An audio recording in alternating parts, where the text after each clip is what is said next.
What do you call it? Perfectionist. You stealing everybody's seat. I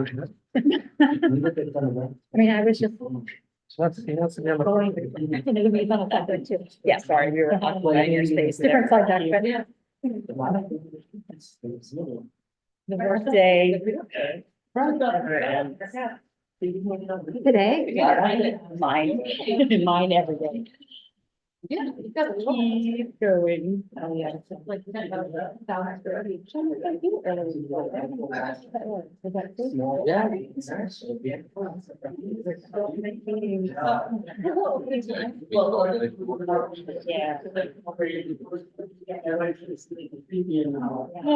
have it on my list. You may make a little list. I don't want to mess it up. Good call though. I'll mention it a few times too, because I know. Yeah.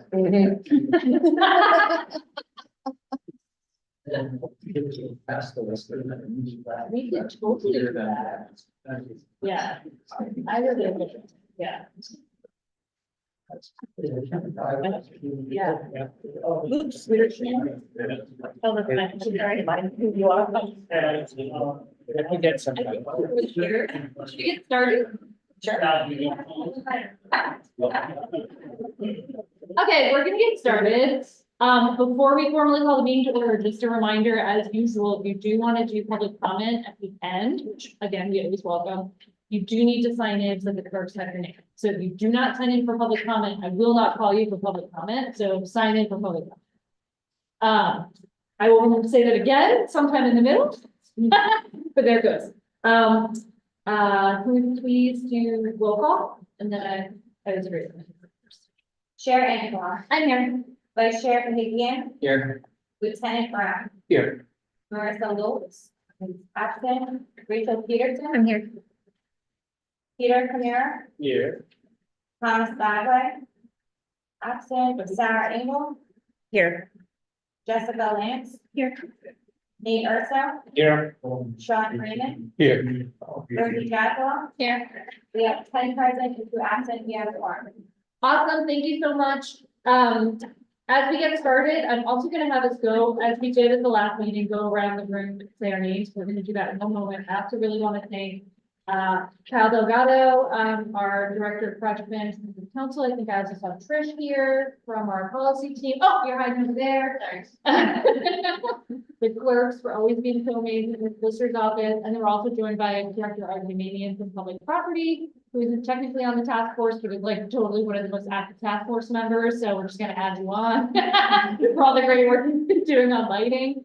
I know we haven't met since July, but a number of us have been hard at work in the interim, trying to hustle some things through from the recommendations. So I'm just really grateful to everyone's time.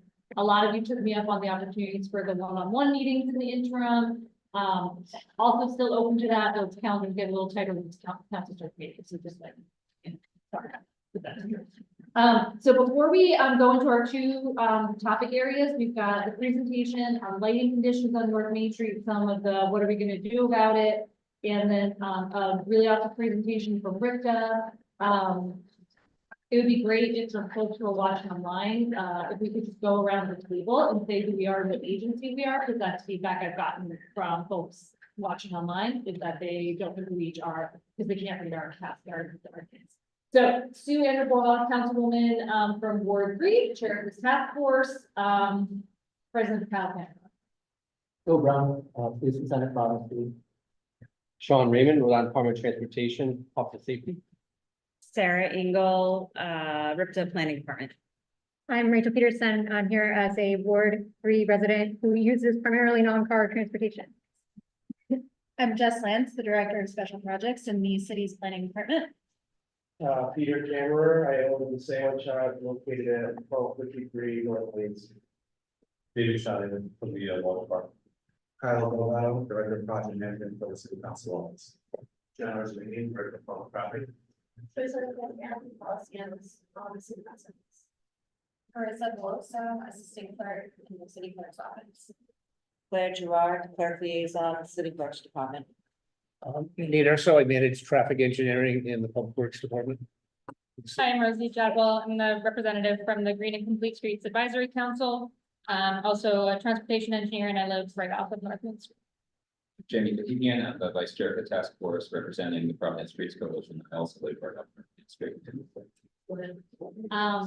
Thank you, everyone. So let's get started. We're also joined, and we'll introduce him later, but Zachary from RIPTA is here as well, to be one of our presenters.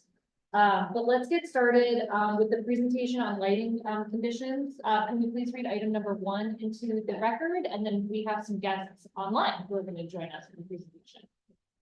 Presentation on the lighting conditions on the North Main Street corridor. Presentation by Brian Woodbury, Prism Street Lights, and Nick Messler, Director of RE Consulting. Awesome. And is there an exhibit for this or, yeah, right? Yeah, this, yes. Can someone make a motion to enter this as exhibit 1? So moved. Do I have a second? Second. Awesome. Motion made by Sarah, seconded by Jamie. All in favor? Aye. Excellent. Welcome team from Prism. I'm not sure if you can unmute yourselves, and welcome to the North Main Task Force. We're really grateful for you're here. And I'll let you guys run the presentation, but give us a little shout if you can't hear us or if you need anything at all. But I'll let you take it away, and then I'll interrupt if there's any questions or comments from task force members. But go ahead. Okay, my name is Brian Woodbury. I'm the executive. We cannot hear them. Ooh. 1 second, Brian. We can't hear you. I was able to take myself off mute, but I don't. I can hear you, Brian. Okay, must be an audio issue on their end.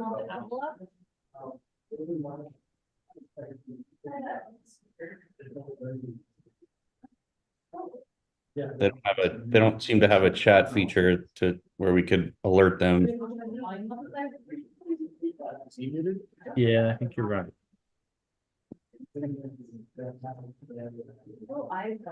Yeah. I don't suppose it would do me any good to raise my hand, huh? Okay, the owl just needed to be turned up. We can hear you now, Brian. Take it away. Okay, hi. You got me loud and clear now? Yeah, we got it now. Okay, fantastic. My name is Brian Woodbury. I'm the executive director of Prism Streetlights. Prism Streetlights is a nonprofit organization in the state of Rhode Island. Prism stands for the Partnership for Rhode Island Streetlight Management. We manage streetlights for 26 communities in the state of Rhode Island. Providence obviously being included. So what we are responsible for is operations and maintenance of the street lighting assets. Now, this is unique to what we refer to as Cobra head streetlights, so overhead lights that are on mast arms mounted on either city-owned poles or distribution poles that are owned by Rhode Island Energy. Decorative streetlights are managed by another entity. So I was engaged by John from the city in order to help with some of the lighting concerns along the North Main Street corridor. Due to the complexity of that area and the intersections and the spacing of the poles, the varying assets, some being city owned, some being owned by Rhode Island Energy.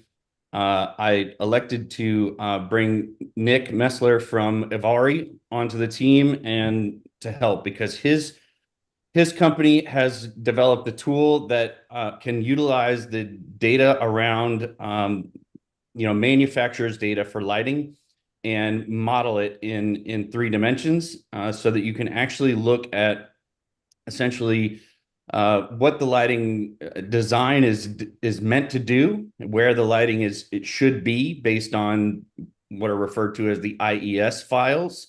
So IES files are files that are put out by the lighting manufacturers that show the distribution patterns of the lights. So this tool is very sophisticated. It will take those design files provided by the manufacturer and it will overlay them onto the roadway or parking lots or anywhere else where you need that data. So we took the existing data that we had for the Prism lighting assets along the North Main Street corridor, and we input them into this system so that we can identify where problem areas are. Nick's tool is, again, very sophisticated. They're able to pull in data related to traffic accidents and vehicle pedestrian interactions. So this is a very valuable tool that we plan to be utilizing in order to develop strategies so that you can be the most effective and efficient with the lighting upgrades that you look to pursue along North Main Street. I personally visited this area several months ago, took some photographs and observed the lighting. I've been in the lighting industry for over 10 years now. And what I observed on the ground is that you do have some issues with limited lighting at certain interchanges. My focus when I visited was really the area between Doyle and Rochambeau. While I was there, I observed a multitude of locations where we can almost immediately move forward with the addition of new lights by mounting them on Rhode Island Energy distribution poles where power already exists. These are locations that we have already submitted paperwork to Rhode Island Energy to get approval to add lights to those. It's 7 locations at this stage, with more coming soon. We've also ordered additional lights that have longer distribution patterns to help throw the light down the roadway better in certain instances. One of the main things that I observed during my visit was problems with tree cover. Most of the lights, a good portion of the lights are not really able to do their job because of overgrown trees. And so lighting assets are buried within those trees and the light is not reaching the roadway. So that is something that we're looking to pursue. I understand there's some challenges with that because the median is owned by Rhode Island DOT, so we have to partner with them in order to try to get that work done. The other thing that was observed is there are a number of streetlight outages. These are known issues that PRISM has been working with Rhode Island Energy in order to restore power to these locations. These are underground fed lights, and in many instances, the power problem exists in the conduit between the Rhode Island Energy manhole and the light itself, which generally means you have to excavate the street and rerun the conduit and rerun the wiring in order to get those lights active. So those are sort of the ongoing efforts, with more to come as far as I will be back in the field doing additional observations for where we might improve the lighting levels, and we will be utilizing the tool that Nick is about to present in order to focus our efforts. So I will hand it off to Nick so that he can present the data and the findings. All right. Hello, everyone. Brian, thank you for the really warm introduction and great tee up to what we'll be talking about here today. My name is Nick Messler. I'm with Avari Consulting. We're a small firm based out of San Diego, California. I myself am up in Portland, Oregon. It's very nice. It's very nice to be speaking to all of you today. I used to make yearly trips up to Providence as a kid when I lived on the East Coast. So it's nice to be working in this city and lending a helping hand. What I'll be talking to you today about is obviously North Main Street's corridor, and specifically as it relates to lighting. Now, I know there's a long history, and obviously there's a task group that's been set up to help facilitate some of the safety improvements and design recommendations along this corridor. I have had a chance to read the corridor study that has been put together for this corridor, but specifically I want to talk about the lighting today. Avari as a company, we've been around for about 15 years, and our company has been very much focused in helping cities convert to LEDs. We've worked on just about every major city in the United States: Chicago, San Francisco, San Diego, Philadelphia very recently, and other cities to help bring LED streetlights to those cities. More recently, as much of those cities have now been converted, it's been a focus on what are the other intrinsic elements of lighting and how can we utilize lighting as a resource to not only improve the transportation safety environment, but also identify other quality of life elements that are important to any city. What we do at Avari is we collect data on streetlights and build 3D digital twins to better understand how the lighting environment interacts with other data sets that commonly live within a GIS environment. We're able to access a lot of the city and state's GIS data. This allows us to start bridging the gap in understanding between lighting and other elements of the built and natural environment. Historically, all lighting data lived in this AGI 32 design, BIM, CAD world. Just about everything else lived in GIS.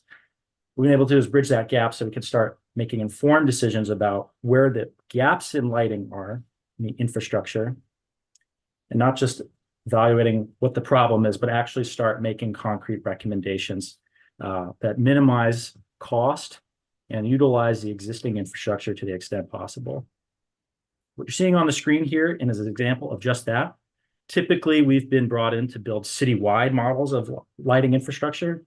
Most recently, we've developed a citywide model for the city of Pittsburgh, Pennsylvania, as an example, evaluating 35,000 streetlights all at once and understanding what the implications are of the lighting and how that interacts with the greater environment, locating high crash intersections, locating areas of habitat concern, light trespass, light pollution, you name it. There's many ways to evaluate street lighting, particularly in the context of transportation environment, which is really the focus of what we're talking about today. On the screen here is a 3D model of the corridors lighting. We can see there are a couple of dark spots that have been identified as some recent outages that, as Brian has just mentioned, are in the works of being repaired. In addition to that, we've been able to evaluate some key locations of concern as a cross-section of some of the collision data that's been pulled off the state's website and re-indexed to appropriately identify which of these collisions occurred in a day, nighttime, or twilight, effectively dusk-dawn conditions, and where the lighting infrastructure may not be appropriate given the built environment. And started highlighting some of these issue areas. Now, obviously, I'm sure many of these locations are areas that have come up in conversation before. The power of this tool is to identify locations that haven't had lightning strike quite yet and share commonalities with other locations that have already been determined to be an issue area. So what you're seeing on the screen here is a mid-block crossing as an example. And these colors represent different amounts of light that are being provided. And I'll share a legend quickly just to illustrate this point further. We see illumination levels, or how much light is hitting the ground, at different levels, where we have 0, no lighting being provided by the street lighting at all. 0 to 2, very little, or would otherwise be considered underlit. And then yellow, orange, and red, where you have an appropriate or perhaps too much lighting. In today's LED world, we have an issue with glare. Glare is something that the lighting industry in general has been trying to find ways to mitigate the issues associated with that. Pre-LED, glare wasn't really much of a problem, but that technology, all of its benefits, including the many, tangible such as energy savings and greater lighting distribution, there are some issues, and glare is one of them, and something that we're able to identify pretty quickly with the use of this tool. We've also mapped where all the streetlight locations are. As mentioned, different collisions under different ambient lighting. We've highlighted fatal and severe injuries, noted bus stops, and all the lines on the map are different lighting values. So this is an instance of where a pedestrian collision occurred, something that we can identify very quickly based on the data that we have available to us, some underlying information about that collision. And notably, it's had this mid-block crossing, which is otherwise considered to be underlit.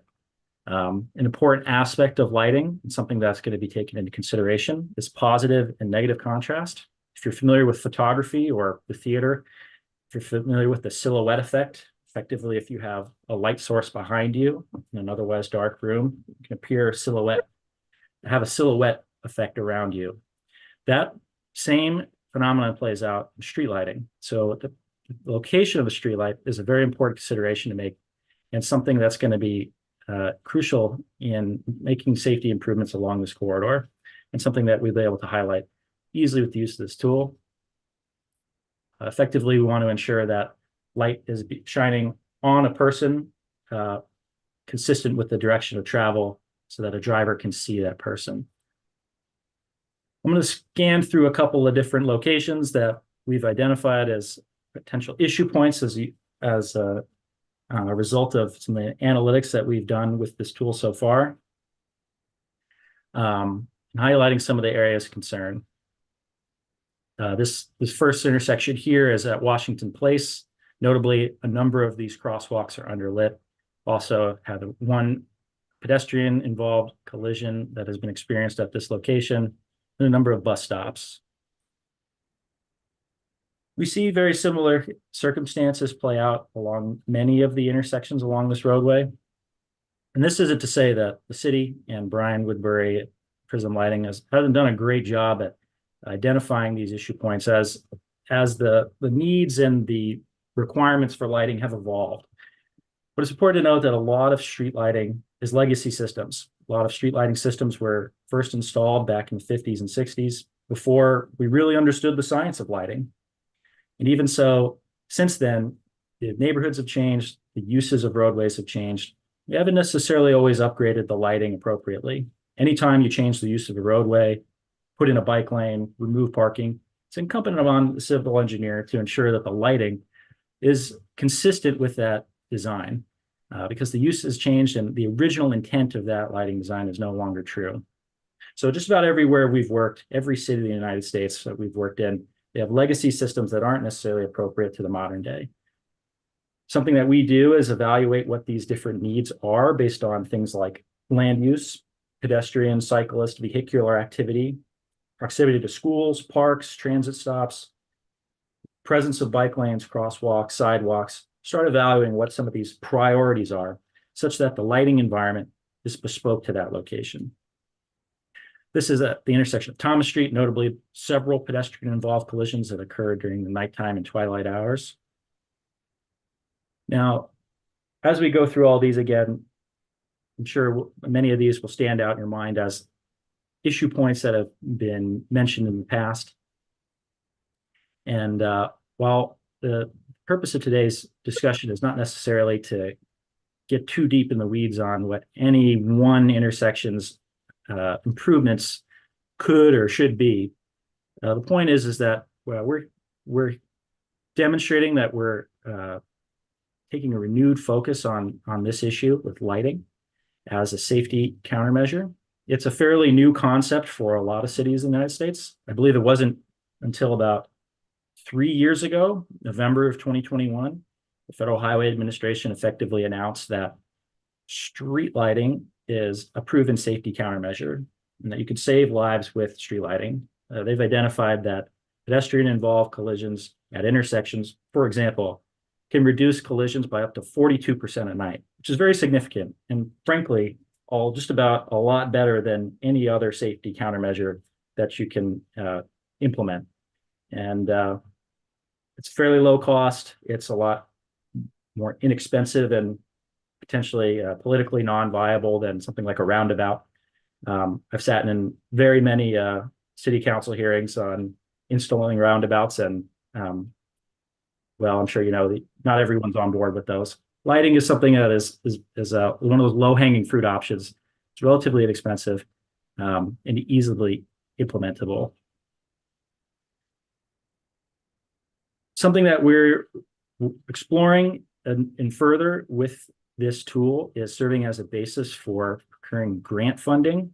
There's a lot of grant funding opportunities out on the market. The one that stands out the most, and in particular, there has been carve-outs specifically for street lighting as a safety countermeasure. The Safe Streets for All grant program. It's something that we've been working with a number of cities, most recently the city of Austin, Texas. They're embarking on a streetlight master plan to improve street lighting throughout the city of Austin. And that's been funded by the Safe Streets for All program. They have one more year of funding that's available to the city.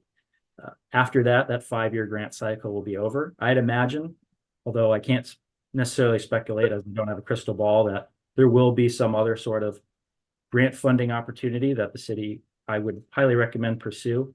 Because it's an opportunity not only to improve safety along this corridor, but potentially many others as well. Why street lighting in particular, and why that's come up as kind of a hot button issue in general, is the data bears out that they're finding that nighttime pedestrian and cyclist involved collisions have gone up year over year, but only during the nighttime.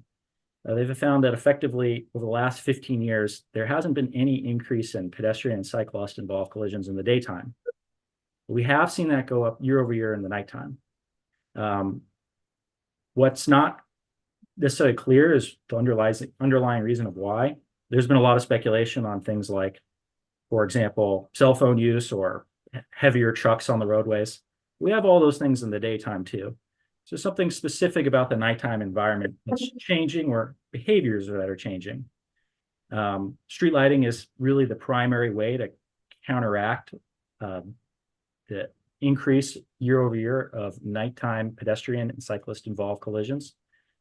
And as it's been identified by the Federal Highway Administration, those collision reduction potential is upwards of 42%. And something that we're looking at very heavily. That concludes the bulk of what I wanted to talk to you all about today. Of course, you know, when the appropriate time comes up as part of this task force group, I am happy to field any questions and just learn more about some of the perspectives from this group or others, and you know, some specific elements of this roadway that have come up in conversation in the past.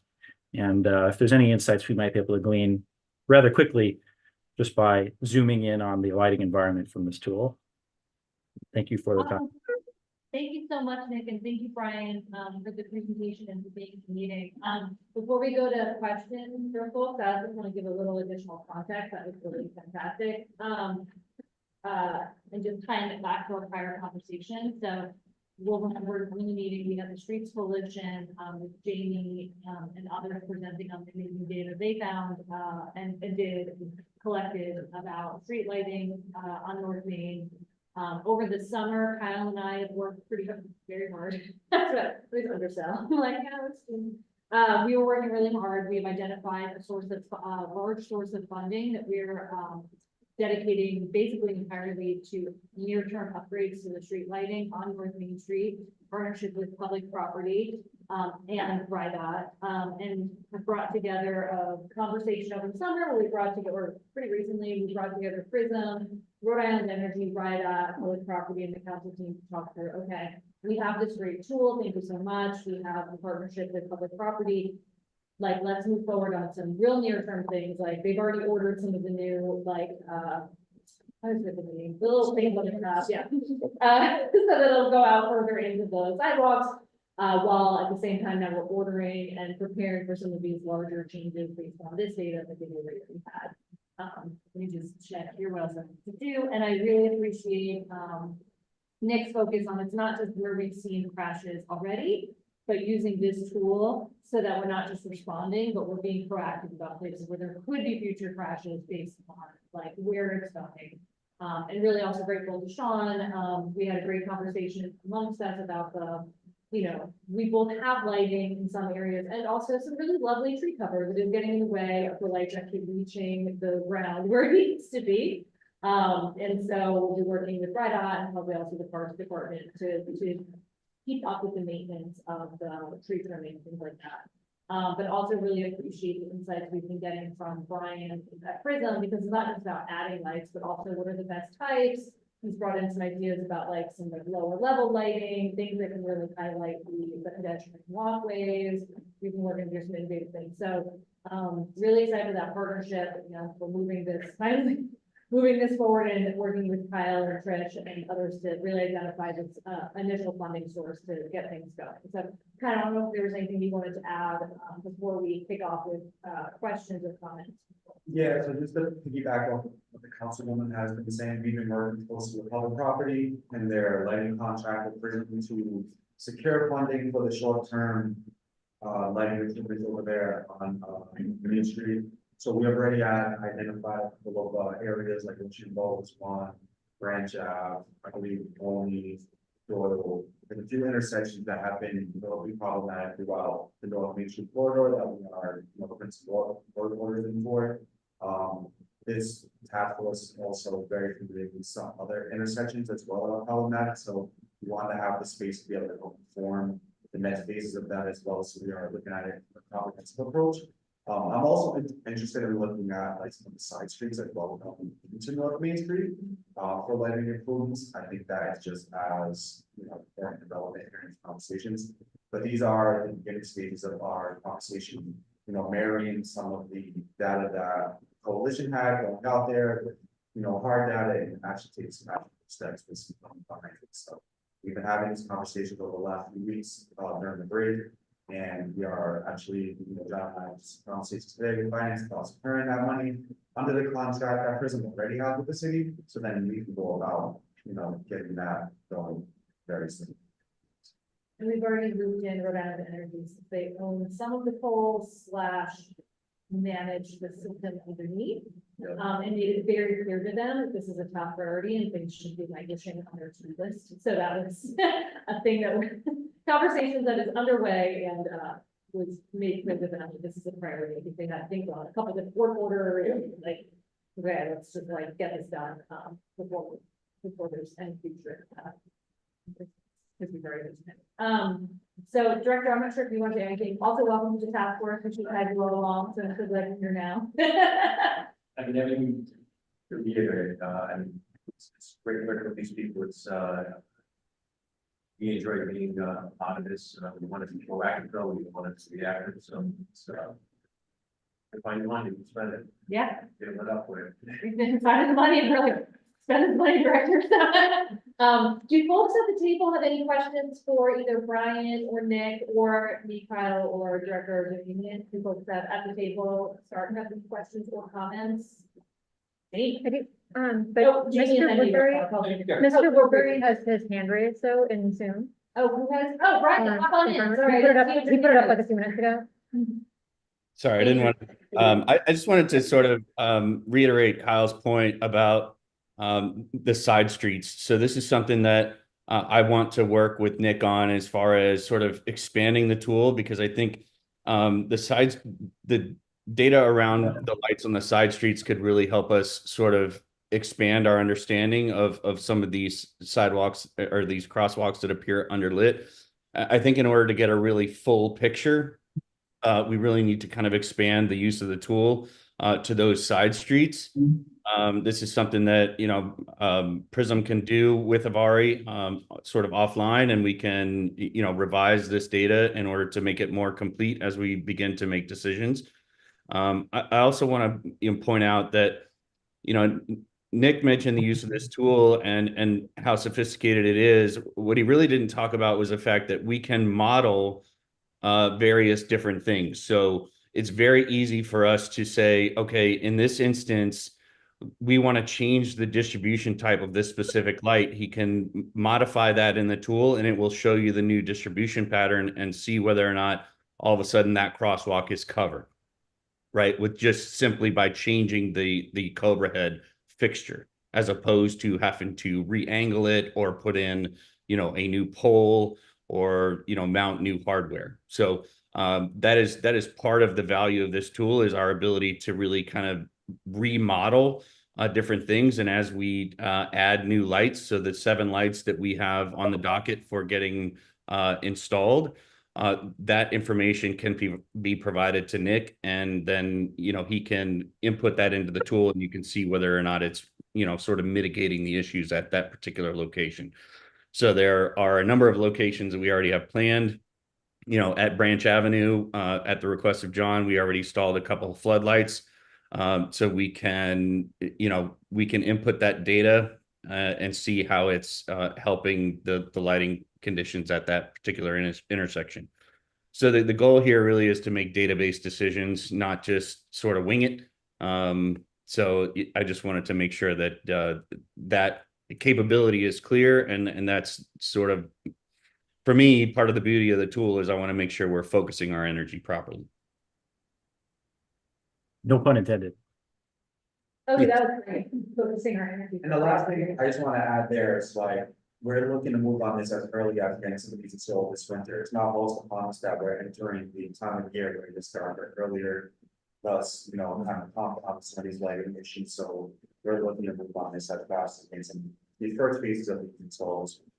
Yeah, I think, yeah, and we've talked with Brian about like, there's some things he can just do right now, like some of the heads he can just replace immediately. Some are on order, and then some of the larger, longer term things, will take a little bit of time, but we're getting another contract with Prison right now, but the idea is like, what we can do now, we're gonna do now, and then continue to go as we go. And this is all about like, we actually just wanna make some no regrets improvements here, because we know we're gonna have that longer conversation about how we spend the SIP money and things like that, but lighting is gonna be necessary and that's what we, especially. Dave, did you have a question? Yeah, I had a few questions on this. First of all, this tool is amazing. Really appreciative to see you doing this work. As somebody who, a few of us were running around with a lux meter and crosswalks over the winter trying to gather some of this kind of This data. is great data, guys. But no, I mean, like, this is very sophisticated. So, one of the questions I had, was about overall brightness, and it's not a few since I was really focused on it, so I'm struggling to remember what the Federal Highway Administration guideline was for how bright crosswalk lighting should be, but I think it was like 15 or 18 or 20 lux or something like that. I believe brighter than what I'm seeing represented in most places here, right? Was the yellow 10 and the orange was 15 or 20? Okay. Yeah, so orange would be that. Yeah, orange is good. Okay, but so the 10 to 20 is quite a range, right? And so I guess my question is like, what's your evaluation of like currently how we're doing in terms of being up to standard? My sense from the data gathering, I think is that overall we were like way too down, and I think it's got turned up a little bit, but like we're like for overall records, how do you think we're doing? Yeah, so there's certainly a balance to be struck, and I'm sure Brian can speak on this even further. The issue with all lighting is that you get a distribution, and at the fringes you have less, and at the center you have more. Maybe a little obvious. So not only are you trying to hit a certain number at a target value, how much light you're putting on a person at a crosswalk, such that they can be seen very easily by a driver from different directions as well.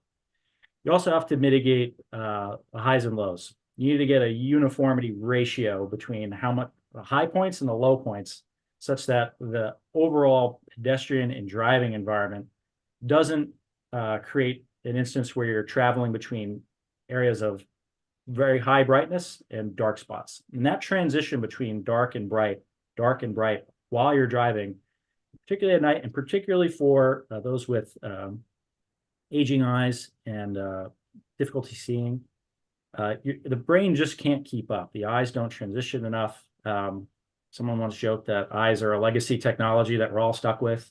They're not the best, but they do their job the best they can. The street lighting is intended to augment our ability to see. If we drove slow enough, there's a thought that we wouldn't need streetlights at all because we'd be able to adapt our eyes well enough. So mitigating those areas of dark and bright spots and transitioning them, the frequency of that is a balance that needs to be struck with how much light you're providing in general and hitting a certain target. That's why Illumination Engineering Society, AASHTO, Federal Highway Administration, they provide these ranges of tolerance. So these areas of yellow and orange would be considered, appropriate in that it's enough lighting for these locations, specifically for crosswalks. Blue, I would say is less than appropriate, and you could stand to gain from an additional fixture here, or at a minimum, rotating one of these mast arms to be a little better aligned with its environment. In lighting, there's always a variety of different options in in getting the numbers where you want them to be. And we certainly focus on what the low hanging fruit option is first before a more significant investment is necessitated. Yeah, Nick, I think you kind of nailed it there. The only thing I would add is you mentioned earlier glare. The brighter you make lights, the bigger glare becomes a concern. And so it can have that added impact of sort of temporarily blinding a driver. So that's obviously a concern, but yes, light uniformity is really the goal. And the only other thing I would add is lighting infrastructure, as Nick has pointed out, is a sort of a legacy, hardware that really, it was based on where utility poles were mounted ultimately. So utility distribution poles were not put in with the notion that they were going to have lights and that they were going to provide uniform lighting locations. They were put in to distribute power. So, what you're looking at is trying to make the best of, what you have in the field. And, because we have that limitation, it creates some challenges in terms of, where we can put lighting without severe disruption. So for example, you see the left side of the screen there, where those crosswalks are essentially in darkness for all intents and purposes. There's really not any infrastructure there that would allow for me to put a mast arm and an overhead fixture out over the roadway. At the top of that area there is a utility pole, again, where we've mounted 2 floodlights that have kind of pointed towards this area, this dark area now. But because of the distance between the utility poles and the actual roadway and the crosswalks, you have some challenges there because you can't angle a street light. Otherwise, you're blinding a driver. So in this instance, you need lighting installed in that island. That is the best place for you to be able to install a light. So all of it is a balance, and putting a light in that island obviously involves you excavating the ground, and tapping into power. There is a PED head there, but I don't know whether it belongs to the city or whether it belongs to Rhode Island DOT. So tapping into that power may or may not be an option. So that's the challenge you face with street lighting.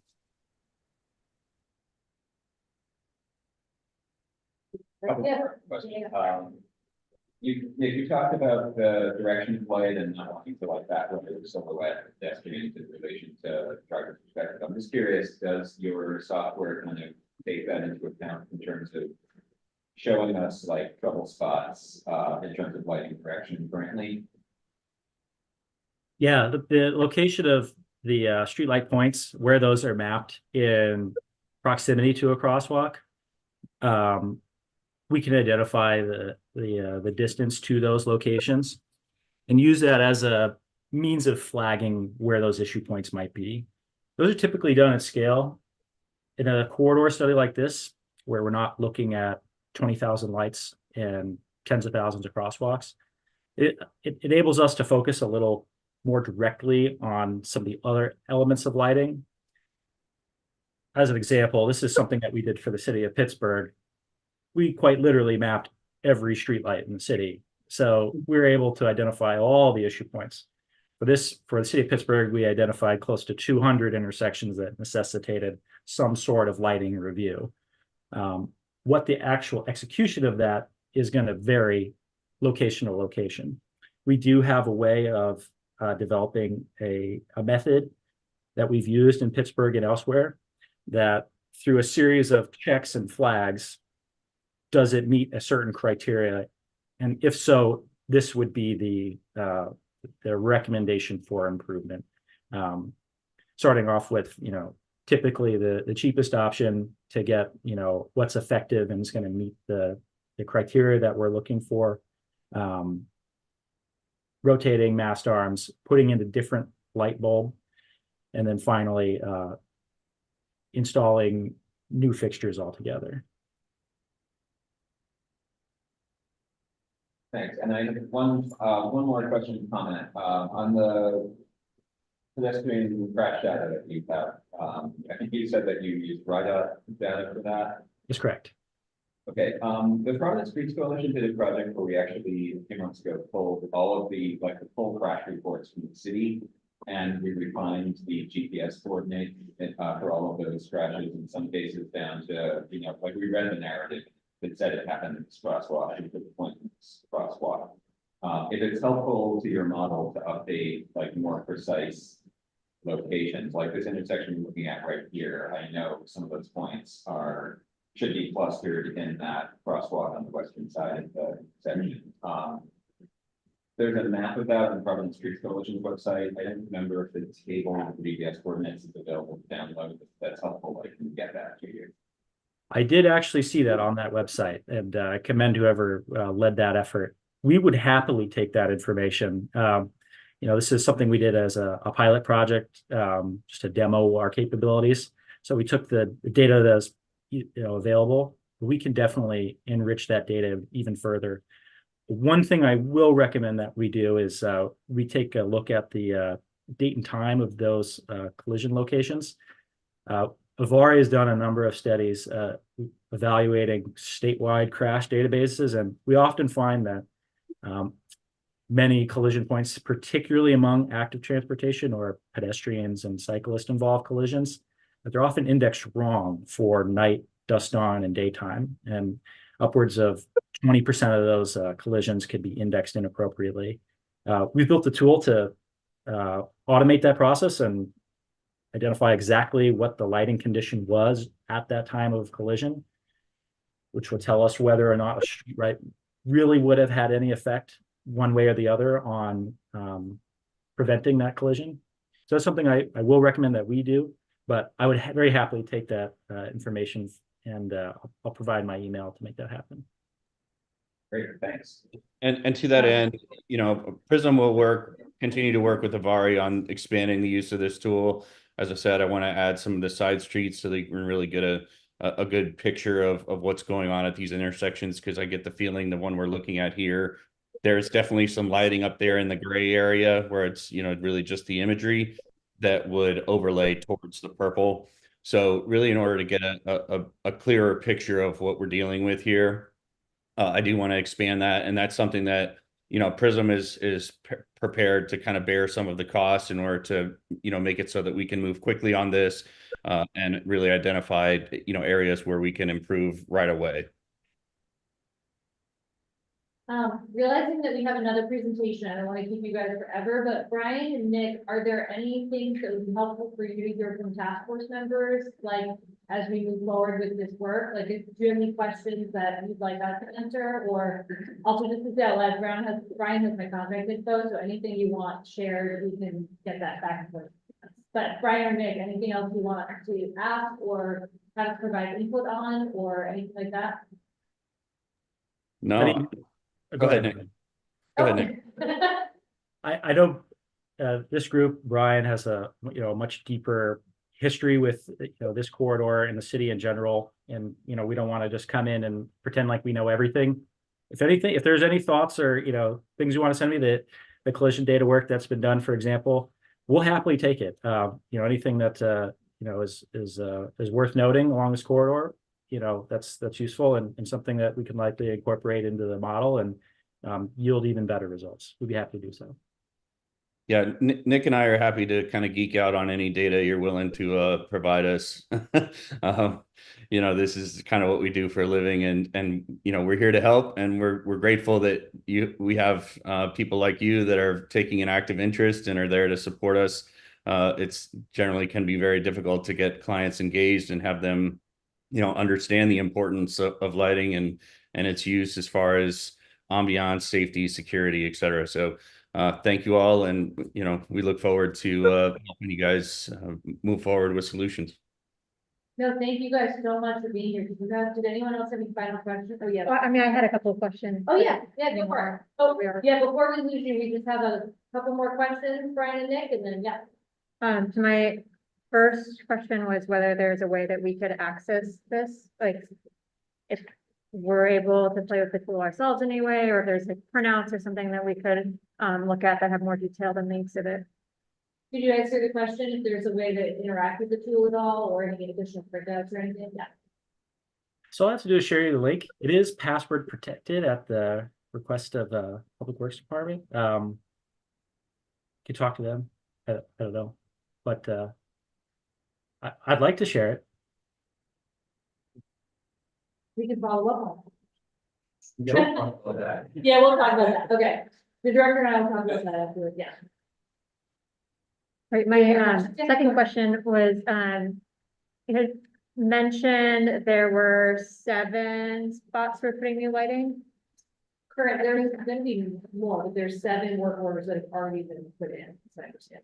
I think you signed those. That is I'd correct. be really interested to hear where those 7 are, and I mean, if we could look at them on the map, that'd be really cool, but at least hearing where each of the intersections is would be, Yeah. be You helpful. know, off the top of your head, director, he's gonna look them up.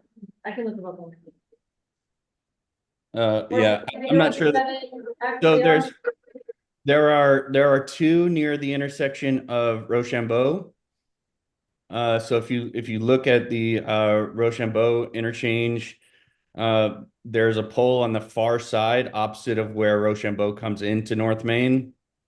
That it, appears to have the necessary power supply in order to add a light quickly. I also plan to add a light actually on the end of Rochambeau, closest to that crosswalk. There are multiple at the interchange with Branch Avenue. And then there are also 1 or 2 that are down near the Doyle interchange. What I have is poll numbers, so I'm not sure that's it's not gonna mean anything to you, but there is one, in this image here. There's one down at the bottom of the screen, sort of in that purple area. It's poll number 4. It's adjacent to the fire station there. As I already said, up here on what's now on the left-hand side of the screen, near that curve, 2 floodlights have already been installed. So the lighting in this around that curve should already be improved. There are lights as you continue up Branch Avenue. They're just not really represented here because that wasn't part of the original scope of this pilot. But we can certainly add that in order to get a bigger picture. And that will give you a better idea of kind of where we're going. So, Nick will be able to say, here's what you're looking at now. Here's what, we're looking at once the new installs have been completed. That information again has already been submitted to Rhode Island Energy. We have to wait for their approval for design. As soon as the design is approved, we'll be able to move forward because Prism already has stock of streetlights, mast arms, photocells, et cetera, that we need in order to get those installed quickly. I mean, I do have 2 more questions, but I can start it. This isn't something said earlier. You mentioned fixing some of the lights that have been out, and we might have covered this before. I'm just forgetting. Do you know automatically what's out? Like people having to report these, or is that just something that's automatically sensed, or how does that data get to you? It's a combination of both. So, some of the ones that are out are the result of pole knockdowns. Some of them were reported to us through the smart control system that Providence has for the street lighting. And some of them were reported, via other channels such as PVD 311, through Prism's website, or through Prism's 24-hour call center. And my last question, although this one we could cut this one down a little bit. Earlier when Nick was going through the map, it was like he was starting to tell us these key spots. And like I wrote locations down, so I was starting to write them down. And then we kind of pivoted to more general observations, but I think you were starting to show us like some key intersections that came up in your analysis. And I'm wondering if we could actually see those. But again, I don't know how much time there is. I don't know if there's like one or two that stood out that you could share. With that. Nick or Brian, if you want to share one or two that came up, and then we can keep this as an agenda item as implementation goes forward, because we have the 7 we're going now, but there's gonna be more implementation going forward. I also want to recognize it's direct your life. Yeah, so Yeah. we've covered a couple of them. Branch, I think, is one of the larger intersections that have come up in conversation a few times in discussions with the city. Randall Street is another that has come up. There is it's a rather unusual intersection, just in general. There's a lot of crosswalks. There's a lot of turning lanes. There are a few that are under illuminated. And we've identified a handful that of these collision locations that have resulted in a severe injury. So these have been flagged. I guess a big picture, all of these scene windows here that'll take you to different bookmarks. These are all locations that have been flagged as a product of under illumination at crosswalks and a collision history that would necessitate additional review. So in total, for the purpose of this presentation, we've identified 8. We certainly have the ability to drill down a little further. These were just, these 8 were the top 8 that had the greatest level of concern due to the existing lighting environment. Obviously, there's always room for improvement in all lighting systems, and we're prepared to take that analysis even further. But if I have the opportunity to share this, you'll have the ability to take a look even further and look at some of these specific locations as well. We're also looking to try to get additional data from Rhode Island Energy regarding their infrastructure, their poles. Because if you look at that interchange that he was just showing, there's an area there that's clearly underlit. The problem is there is no infrastructure there. There's no utility pole, there's no power. So you're talking about either placing a new distribution pole and then running a secondary line in order to power a streetlight, or you're talking about excavation in order to put underground power.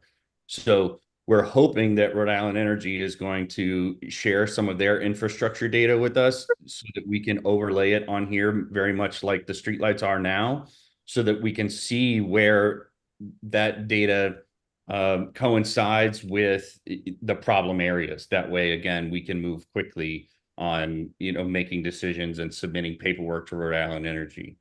All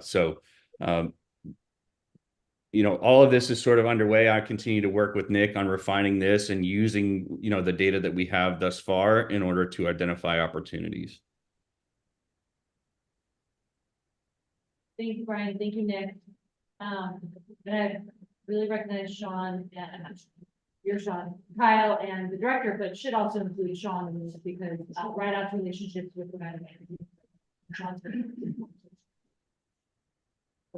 Okay, knowing that people have flagged outside of this room, I also want to move on to our second presentation, which I'm really, really excited about. Thank you, Nick and Brian. You're welcome to stay and learn more about Rich's R line, but either which is uses the lighting on more things, but you're welcome to no judge whatever decision you have.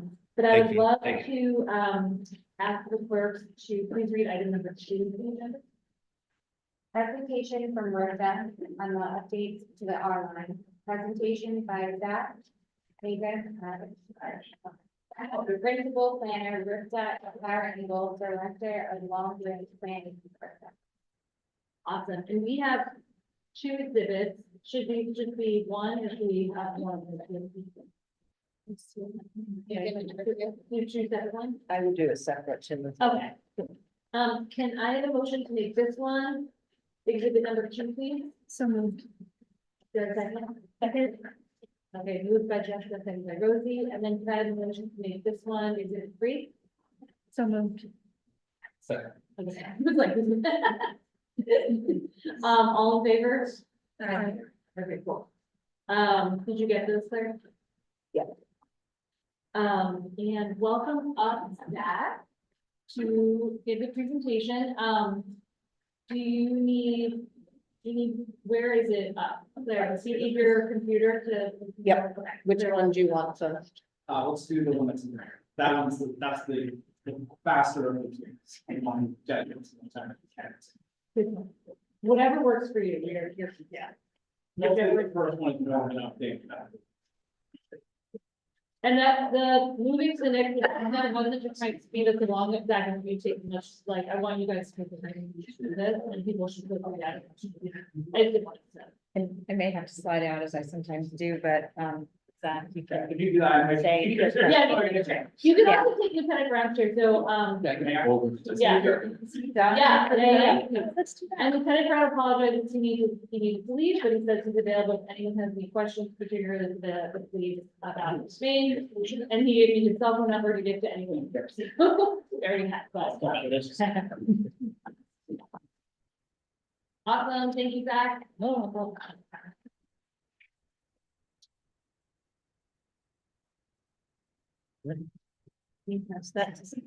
Join me, come get it. Welcome. Thank you. Good evening, everyone. For those in the room who have not met me before and those online who have only probably seen me on the screen, I'm Zachary Eggish. I'm worked as principal planner for capital development. I report directly to Sarah Engel to my left. And you're getting a double feature tonight. They're interconnected with the R1. So I'm going to first start with just a basic, just general update on Brooklyn Transit signal priority efforts, given that we are talking about North Main Street.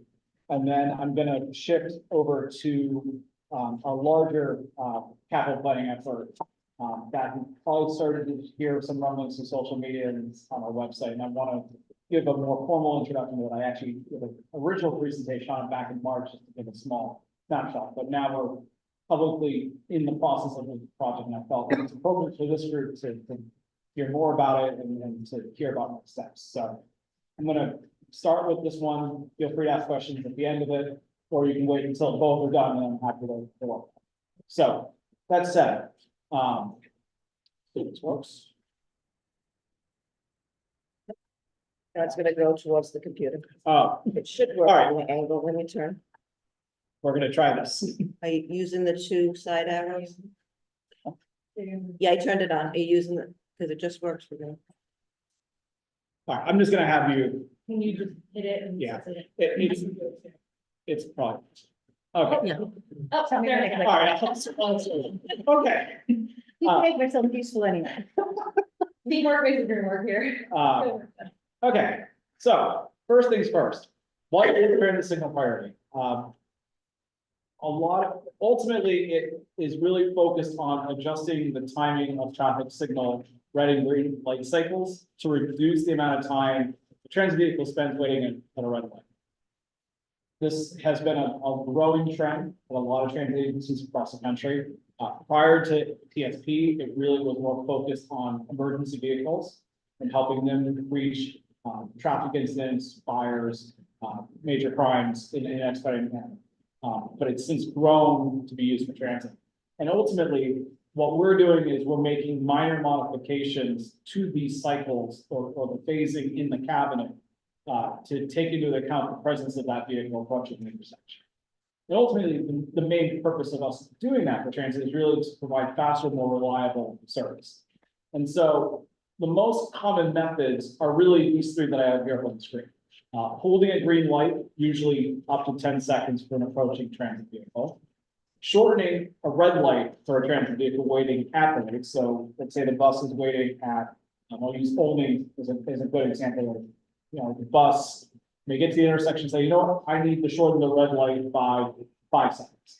That control will look at where the vehicle is and say, all right, I will grant that right and we'll change the phase. Or when changing in a green phase will occur based on the vehicle's particular position. And what is important for me to stress here is that there are really two types of how signal priority is configured. It can either be unconditional or active. And what do I mean? So unconditional essentially means there are no parameters or no rules associated. So when a vehicle approaches, the request will be made to the vehicle, to the signal will say, okay, within the phase, based on where it is, I will make that call for you. And based on that, the traffic light will change appropriately. Active TSP is actually based on set rules. So a recognizable situation would be, let's say an R-line bus in this case is 5 minutes late. We can write programming into the system and say, if a bus is running 5 minutes late, grant the ability for the vehicle to get a green light extension or red light extension. In a lot of places, they do this because for many services, they're running on time already, and to make unnecessary calls to mess up traffic cycles. And I know particularly on North Main Street where there's a lot of different uses on the roadway, it does require a little bit more fine tuning. So we're starting off with unconditional, but we do have hardware on board our vehicles that we can set for conditional operations based on the data we're receiving. And we're going to be working with Sean and with the DPWs to kind of look at that and see what is the right situation. But it's best to start to just kind of work on the basics. That said, just kind of remind folks of what the R-Line is. You know, it's been around since 2014. Connects, you know, some of the most densest parts of the state, North Main Street, South Providence, carrying over 9,000 passengers on average during the weekdays, and it is the most frequent route. And more recently, electric. And so now that we have electric buses on the road, transit signal priority is even more important to keep in mind. And so, as I kind of walk through just from a historical standpoint, when the R-Line was first brought on in 2014, we actually installed infrared transit signal priority. And I'll explain the differences of that in a moment. And what we found after introducing it, we were able to reduce access running time by 8%. And that enabled RIPTA to funnel back that money, that operational costs, to still provide the same level of service with one less bus, and still provide 10-minute headways that we were promising drivers. And based on that success, a couple of years before I arrived over in 2019, in 2017, RIPTA planning at the time went ahead and did a transit priority expansion study with VHB to look at where else could RIPTA introduce this across the state. And we found that there were 12 potential routes and some other possible intersections where it could benefit. And so when I mention infrared deployment, as you see on the screen, there are really, infrared is kind of the traditional approach. Infrared is essentially a laser pointed at a receiver at the top of the transit signal mast, which is then communicating to a controller. And ultimately, there are some limitations. You could have a tree in the way of the receiver, in which case the laser will not receive it and the call will never be. Or you could be on a hill and you're climbing the hill, and actually it's a very good case here. If the laser is not pointing the right way from the vehicle, that call won't. So there are some topographical and some geometric issues. But in the last, almost. However, in the last 5 years, there's been a massive transition towards GPS-based systems. And largely that eliminates hill issues. It eliminates obstructions by the built environment where there is regular communication using GPS systems. So we have radios on our vehicles that are regularly communicating between us and the traffic signal and saying, I am 300 feet away, I am 450 feet away. And they're taking that measurement and saying, all right, from that distance, where is the light in that cycle, and what is the appropriate action to take? And so, with that said, sorry, we are moving to deploying a GPS-based solution. And we are getting this through a software as a service contract from a firm called Mirror Vision. They were formerly known as Global Traffic Technologies. They're one of the big actors in the space. You might, for DPW folks and for those who have been in traffic engineering, you might be familiar with a system called Opticom. They're the ones that provide that. They've been very much in the emergency prevention space. And so they're working with us through some contractors, Rossi Electric, Ocean State Signal, to actually provide this system in place. As RIPTA is a guest of the roadway and ultimately a guest of signal cabinets, we have worked extensively with Sean and with others at RIDA, along with Nate at DPW, Ross, and also in Pawtucket to get a memorandum of understanding and work through what the appropriate signal plans are and what the timings were. And I want to commend Sean for his cooperation in working through it. It was not an easy process, but we were able to find a compromise that worked for all road users on the road. So with that said, we now are in a position to finally get our permits issued from RIDOT, from the DPWs. So that said, we will be upgrading the TSP along the R1. That's the immediate first priority for us, given that that's the service it's had today. From the expansion plan that I mentioned earlier, we found that we could have a lot of benefit on East and West Main Road on a Quinnipiac line. So folks on Route 60 on the island will see that benefit. And as many people are familiar, we do have the downtown transit connector. That had the GPS system installed as part of that project. And we will be officially overseeing the signal priority on that with our initial contract. So for those in the room who are curious what that timeline looks like, the target right now is that, assuming we can get all the permits in order and get the contractors on board and ramped up, we're targeting to start sometime in mid-October. And we're expecting, at least for the R line, which is really our goal for the remainder of this year, because we're getting close to the construction season and recognizing there are a number of other things that are going on, like the lake project. I don't want to get too much in the way of that. The goal is to get 2 to 3 intersections done. And so we will be working with Nate, we'll be working with Sean and the respective departments to figure out how to best space out, and so we're not lumping everything together in a third partner. And then come spring of next year, then we will move into East and West Main. If we're so fortunate to start up and work on the other 2 roads this season, great, but the priority is to get the R completed. That said, there have been many folks over the years as I've talked about this project and the technology of what are future opportunities. So I think the most important thing I want to convey is that the transit corridor, transit master plan, really does emphasize the introduction of an east-west transit emphasis corridor, a number of rapid bus routes, regional rapid bus routes, high-capacity transit corridors, which I'll get into in a moment, and a number of major intersections along our high-frequency network that could all stand to benefit from. And on top of that, there are a number of RIDOT projects currently in the pipeline, whether it's post road improvements through a raised grant that RIDOT got last year, where they're going to do some work on post road in 337. Henderson Bridge Phase 2, there's some work in East Providence that could be useful along with the couplings on Angel Waterman. And then there was some work that our colleagues at RIDOT Planning were looking at, and there's some task orders that we're going to look at and see if there's any potential there. And then ultimately, one-off municipal partnerships. We know that there are some communities that reached out to us in the last 2 years about working collaboratively between a respective town's fire and police department and using our technology and kind of coming up with some cost sharing. So that's some early conversation.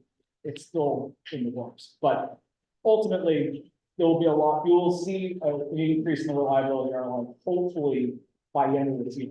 And the good nature of the GPS system is that we are collecting the live data, so we will be able to see the actual all the calls, what the actual duration of those calls were, and I'll be able to monitor them along with RIDOT others in real time. With infrared today, the only way for us to know what was actually requested is to physically go out there with a laptop and plug in.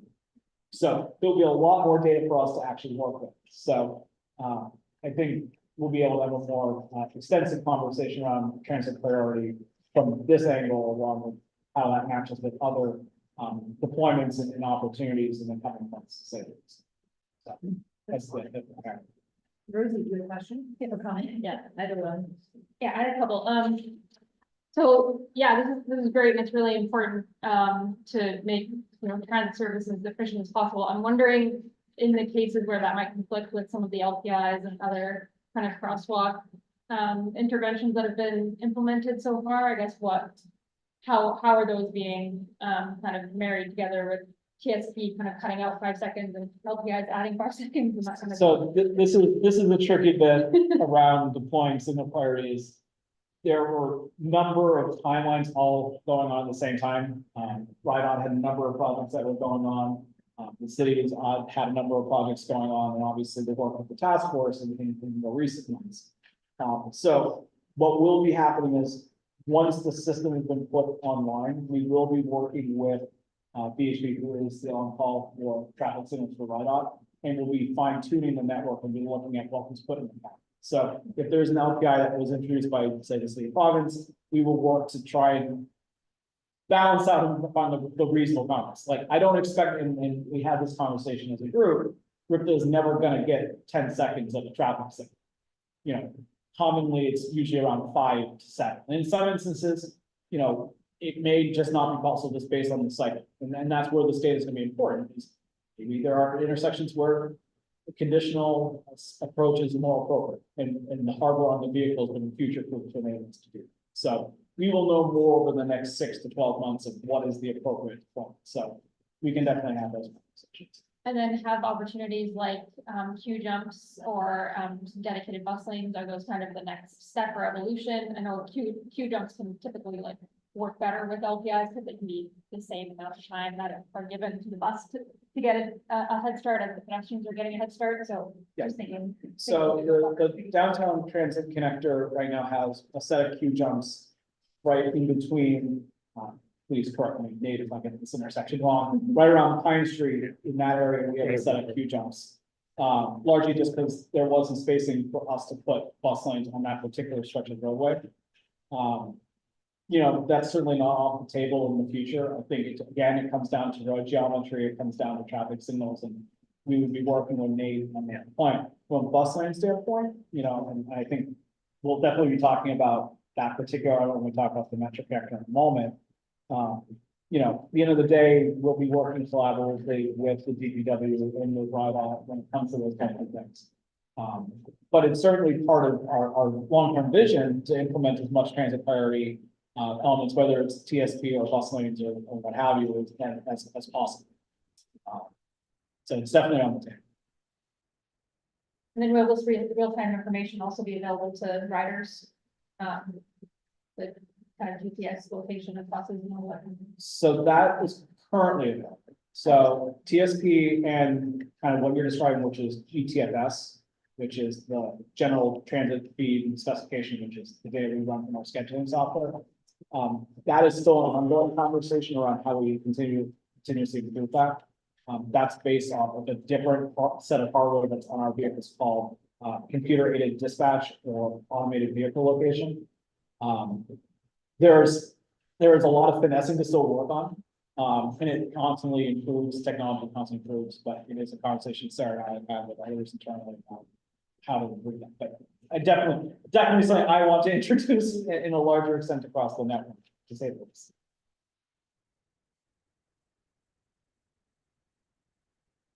Well, should we dig in on the metro connector study? Oh, sorry. Oh, one more thing. As pertaining to like North Main Street, in particular, are the locations of bus stops also being looked at in terms of the efficiency of you know, bus operations and, you know, putting them on the far side or whatever. So some of those gains you can get with reliability. So I will say, and I know this has been asked by multiple people, not just in this meeting, but elsewhere. The online stops are in the positions that they are right now, and that's not going to change with the introduction of this. But as we go through the metro connector study, there'll obviously be a larger discussion of based on whether it's a BRT or a light rail, and we'll get into the weeds in a moment.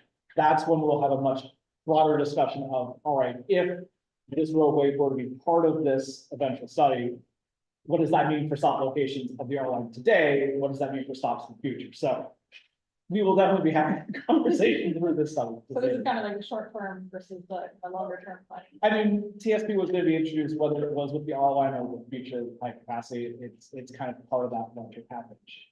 And the stop locations were when the TSP originally went in, together with the introduction of the R line overall. Absolutely, the stops were completely revisited, reorganized, and that was a very comprehensive effort. This is just upgrading the technology of the TSP. So the next major shift or paradigm shift for the transit service, which will include, you know, stop locations, is what we're about to talk about. Yeah.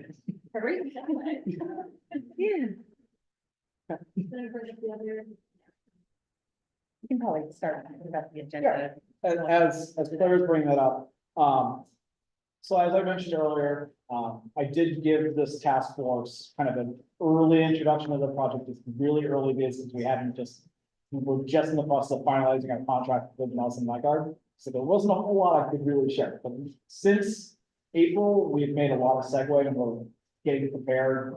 Our first major round of outreach, and I thought that might be a place to start kind of testing the water to where we're headed, but to talk to this group. So the presentation that you have in front of you, which will be on the screen in a moment, there are really 4 areas that I want to focus on, and there'll be definitely time for questions. And that is kind of just giving everyone kind of an introduction as to what is high capacity transit, what is rapid transit, more of a background on the project, just to kind of reintroduce yourself and reorient yourself since March. Give an update on kind of what is the purpose and the goals of the project, and kind of give you a sense of what has happened since April, where are we today, and where are we headed going forward. This is not the last time this conversation is going to happen.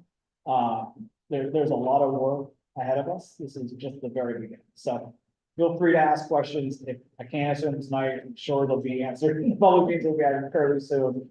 And certainly in going forward. So that's that. And for folks who are, wanting physical copies, there's more physical copies over there. And for folks online, they're in the portal.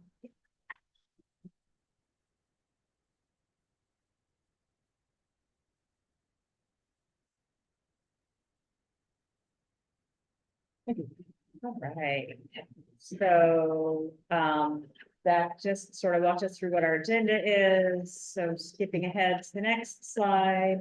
Yes. So What is high capacity transit? So when people think of high capacity, the 2 major modes that we're talking about are either bus rapid transit, which is really fixed guideway bus lanes using standard buses or articulated buses, kind of the accordion style you may see it here in Boston, or light rail, which is more of a tram on fixed highway rails, electric powered. On its obviously tracks, on in mixed traffic, or if possible, in its own right. And the emphasis really is on trying to provide a more competitive service that is faster, more reliable, with higher capacity, that's more convenient, and has a better quality experience for riders. And that really, as you kind of look at this graphic here in this delightful transit stop that we have before you, that can involve off-board fare collection. Right now, we collect fares as you board the bus. If you're at a station, you might have to pay while you're waiting for it. Unique brand, the airline already has a unique brand, so whatever service we do decide to do in the future, maybe it retains it, maybe it has a different branding style. Obviously, like I just mentioned, transit signal priority, higher capacity vehicles, so obviously it's light rail. The vehicle is going to be larger and longer to start with. And kind of the key thing really is that dedicated running to ensure that continuity and flow of service. There's been a major growth in bus rapid transit and light rail services over the last decade. A lot of it being on the West Coast and in the south of the US. But it's having a lot more of a resurgent conversation across the northeast. Whether you're in New York or Boston or what have you, obviously the Green Line Center being probably the more notable one in more recent years, or Columbus Avenue with the bidirectional bus lanes, soon Blueville Avenue, also Boston. So the context of where this project stems from. So in 2020, Sayward Planning was in the process of writing the current long-range transportation plan, and one of the 4 elements of that document was transit corridor, and it consisting of 5 major categories of investment: improving existing service, expanding services to new areas, developing high-capacity transit, improving access to transit, and really making it easier to use. And while a large portion of the plan is focused on really improving the existing service, because the airline is the only service today with 10-minute service, and there are many services that definitely deserve better service at least 30 minutes or 15 minutes. And truly we want to target that as much as we can. It's still important for us to recognize that we still need to connect the urban core of the region in a better manner. So that's what led when we were doing our analysis for the Trans-Master Plan, that there were really two distinct areas to focus on, and that was based on data. And so we have recently, through this effort, updated our transit propensity map. And it continues to reaffirm transit propensity for those really helping us understand where transit demand really is. And so the dark green, as you can see, mainly along like North Main Street, South Providence, have the highest propensity to use transit. The areas that are in yellow, there's some demand, not nearly as strong as say core Providence. And then if you get into the reddish areas or the kind of the golden, like goldish areas, there's still demand, but not significant. And a lot of that is really driven by kind of the land use that we have across the city. And as you can see, notably Central Falls, Providence has extraordinary demand. It actually has some of the widest demand in the entire New England region. And it ties to how it was formed. It was tied by how jobs and housing were located close to each other. And the development really followed the historic streetcar lines. I had someone share with me a map from 1924. There were streetcars that were running down North Main Street then. There were streetcars that were running down Broad Street. So fortunately, the transit network as it's designed really is upheld the land use and is actually helping kind of drive that demand and kind of anchor that to make this project long-term feasible. And they're seeing higher densities here than in many other parts of the US. As I said, West Coast, you can have a lot of sprawl. You can be in the south of the US, whether you're in Texas or Florida, or even in many parts outside of Chicago where there's a lot of sprawl. And so fortunately, we've been able to retain a lot of that density. And at an overall arching level, and it's important for context here, RIPTA as an agency does serve more riders than many of the transit systems in many larger areas. And that includes Kansas City, Nashville, and Minneapolis, all of whom have seen significant investments from the FTA in terms of transit capital investment over the last decade. And so, and I apologize for the yellow highlight, that was the one thing I realized after I sent it there, is that we do see by putting in transit, high capacity transit, that there are conferring benefits beyond just the service. And that includes tens of thousands of possible jobs, tens of thousands of longer permanent jobs, not only just because of the expanded operations that we're proposing, but really, and we hear this significantly more recently about the desire to grow business outcomes and job and employment opportunities. And so we're seeing that there's a possibility for a large amount of economic development and workforce training to occur. But the big thing that we've definitely heard, and we've heard this from Speaker Shikarchi considerably over the last year, is really around housing. And there is that potential for significant trans-oriented development, and we are looking more closely for land use through our existing conditions and our future conditions. But that said, the only other point I want to drive is this is part of a larger plan, and if we're able to do high capacity transit on top of the rest of the master plan, you know, we could be extracting and removing hundreds of thousands of metric tons of greenhouse gas emissions. We could help to achieve the significant proportional reduction in vehicle miles traveled as it stands. I know the state's in the process of updating its climate reduction, greenhouse gas reduction plan. And obviously, those numbers will be fine-tuned, but it's still important to drive home that this is part of our journey. So, that said, what is the project? I want to stress that we're in early days. Literally, we publicly launched on Thursday, so there's still a lot of draft stuff. We're into the ground Ground level. Yeah. So there's still a lot of time for a lot of things to change, and there's still a lot of data to go.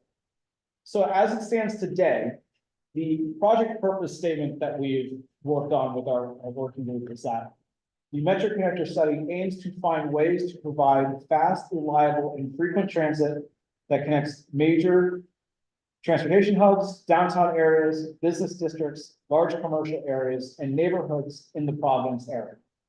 It also tries to help the state reach goals like fighting climate change, creating more housing, and boosting the economy in a fair way. Since this is still a draft, we've already gotten feedback from a number of state agencies, including the Department of Health and a number of health equity zones that have provided some additional comment. And so we're still working on the same. So there is if you go to the project website, there's a more in-depth project purpose, needs, and goals document that you can read. It's still a working site, but it at least sets a framework to go with it. And I can send that to Sue to share with you afterwards.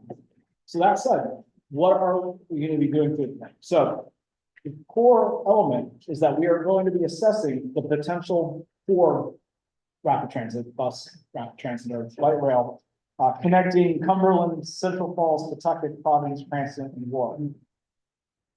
There are two corridors that we are planning for, and I want to emphasize this is not an either or. We are doing both. We are evaluating both, and we will be coming up with answers. And these are Cumberland, Central Falls to CCRI via Providence, or to final alignment to be determined, and downtown Providence to TF Green Airport. And we'll be doing this through a robust public engagement process to ensure that the community's vision, whether it's those who live along North Main Street, those who live in South Providence, those who live in Cranston, Central Falls, etc., have that vision reflected in what the locally preferred alternatives, and I'll stress alternatives, are. Because at the end of the day, while we are talking about modes, whether it's bus or rail, we want to make sure that whatever station locations we choose, whatever first last mile enhancements we need to do, what zoning and land use policies may need to be influenced to help secure the potential project that we're talking about, it needs to be reflective of that. So we have a dedicated team on the consulting team that I work with very regularly to help do that process. And so you'll be seeing a lot more meetings, not just the ones that are going to be scheduled next week, but a lot more engagement over the next 6 to 12 months. That said, kind of the key goals, and there's actually one more I want to throw in here, something that Sarah and I were just talking about earlier today. Obviously, we want to grow transit ridership. There's a lot of potential just in the data sets that we've seen where if 10-minute service or even better service in 10 minutes along potential corridors in the study area, we could be capturing a fairly significant number of ridership based on what we see origins and destinations. We want to provide this as a spine, a transit spine that provides enhanced connectivity across the region.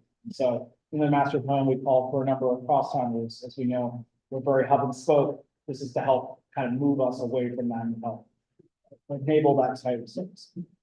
We want to advance equity in this project, because at the end of the day, and we've seen this in a number of transit projects across the country, that while service is enhanced, it does come with downward trends, whether that enhances property values that could potentially harm those who live in communities where this would be served, even though they may get better mobility. And so we will be working in an equity framework and identifying policies and processes to help mitigate any detrimental effects to what may be suggested and work with city and state to implement those policies. We want to support sustainable growth. At the end of the day, this is not about urban renewal in the same manner from the 1960s and early 1970s. We want to ensure that the development that may come along is not only equitable, but also transit-oriented to the extent possible. I know a number of advocates have talked about this through their comments to the city's comp plan. A number of communities we have already spoken to about that. And also focusing ultimately on what is a practical and feasible solution. I know there are many who are very adamant on one mode over another. I know there are many who believe on one alignment over another. It's important to realize that at the end of the day, this has to be a solution that works for everybody, but also financially financially feasible, but also realistic in terms of the existing geometry that we are working. And that is why RIDOT is a firm partner in the conversations that I've been having in terms of understanding what is possible and what may not be, along with DPWs. The last goal I will throw out, and we will amend this deck in time for the public meeting, is also looking at how this really does work on improving workforce development and providing access to job opportunities. Especially given the governor's goals of trying to improve, household incomes. There's a lot of potential to really foster that connectivity to jobs that people may not be able to access there. So that said, the timeline. And next steps. So. As of today, we are where the red line is on the chart. We have more or less gotten close to the end of our development of our site purpose needed goals. We'll have that more or less tightened up by the end of this first round of outreach, by the end of October. We've done all of our data collection. We have everything we need, including data that we've requested from RIDOC. And we're about to start our public engagement, this meeting being the first one.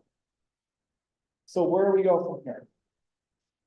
Within the next month and a half, we will be firmly within the alternatives analysis process. And it, as you can see on the number of green circles at the bottom of the table, fairly extensive. And many people have asked, if we already have a line on the map, why are we going through this out? It's important to stress that there is a defined process by the Federal Transit Administration that we must follow. And that does not matter whether it is a simple bus rapid transit or as extensive as like, there's particular modeling that has to be done, there is particular milestones that have to be done in this particular way. So as we stand right now, we are on time on our timeline, and we do expect to be well into the alternative process into the winter. We should be getting through our first round of analysis by having essentially our long list and kind of develop our universe of what we're going to be working with by the end of the fall. And throughout the winter, we will be going through our initial round of screening. And you will be seeing not only outreach during the winter, but certainly into the beginning of spring. So there'll be a lot of meetings, whether officially set up by Ripto or outside of Ripto, whether councilman here wants to invite us or other community groups may want. I will make myself available to this. And we expect, if we continue to remain on time, we will be in a position to talk about the firm alternatives that will be on the table by the spring, by the middle of the spring. The intent of having something to truly put before individuals to give proper scrutiny in and around it. So I encourage people to keep an eye on. And so these project phases, we're expecting this project to take 16 months in total. We've already done the first 6 months, where we really taken the time to really understand what we wanted to get. And we are about to enter what is essentially phase 2, which is called assess. And that is where we'll be defining the alternatives, evaluating them, selecting the locally preferred alternatives, and then ultimately refining the ones that the communities deem ones that they want to pursue. And that will be the core extent of this effort. And at the end of it, once we've settled on those local preferred alternatives, we will be documenting that and preparing implementation plans for review by the public. And that includes, what does that cost look like, both operationally and capital wise? What does that service plan look like? What is the phasing approach if one part may not be feasible right now based on the financials or the other things? And then ultimately, that final local preferred alternative for both of those corridors that we'll be looking at will be first presented to the board of directors for their approval. And then ultimately, we will then work with the municipal city councils, with mayors, and also state planning, statewide planning and state planning council to get that adopted in the state. So the goal is to ultimately have the project done by the end of 2020. And so before I kind of just wrap this up, what do I mean by alternatives? This is a particular process that the state around almost rarely goes through. A lot of transportation projects are really defined to really major projects, so large transit capital projects. It's really a 3-step process. I know when I say 3-step, 4-step, everyone thinks transit modeling. I'm sorry, I'm going to use that technical phrase here. And ultimately, it starts with generating a wide range of ideas.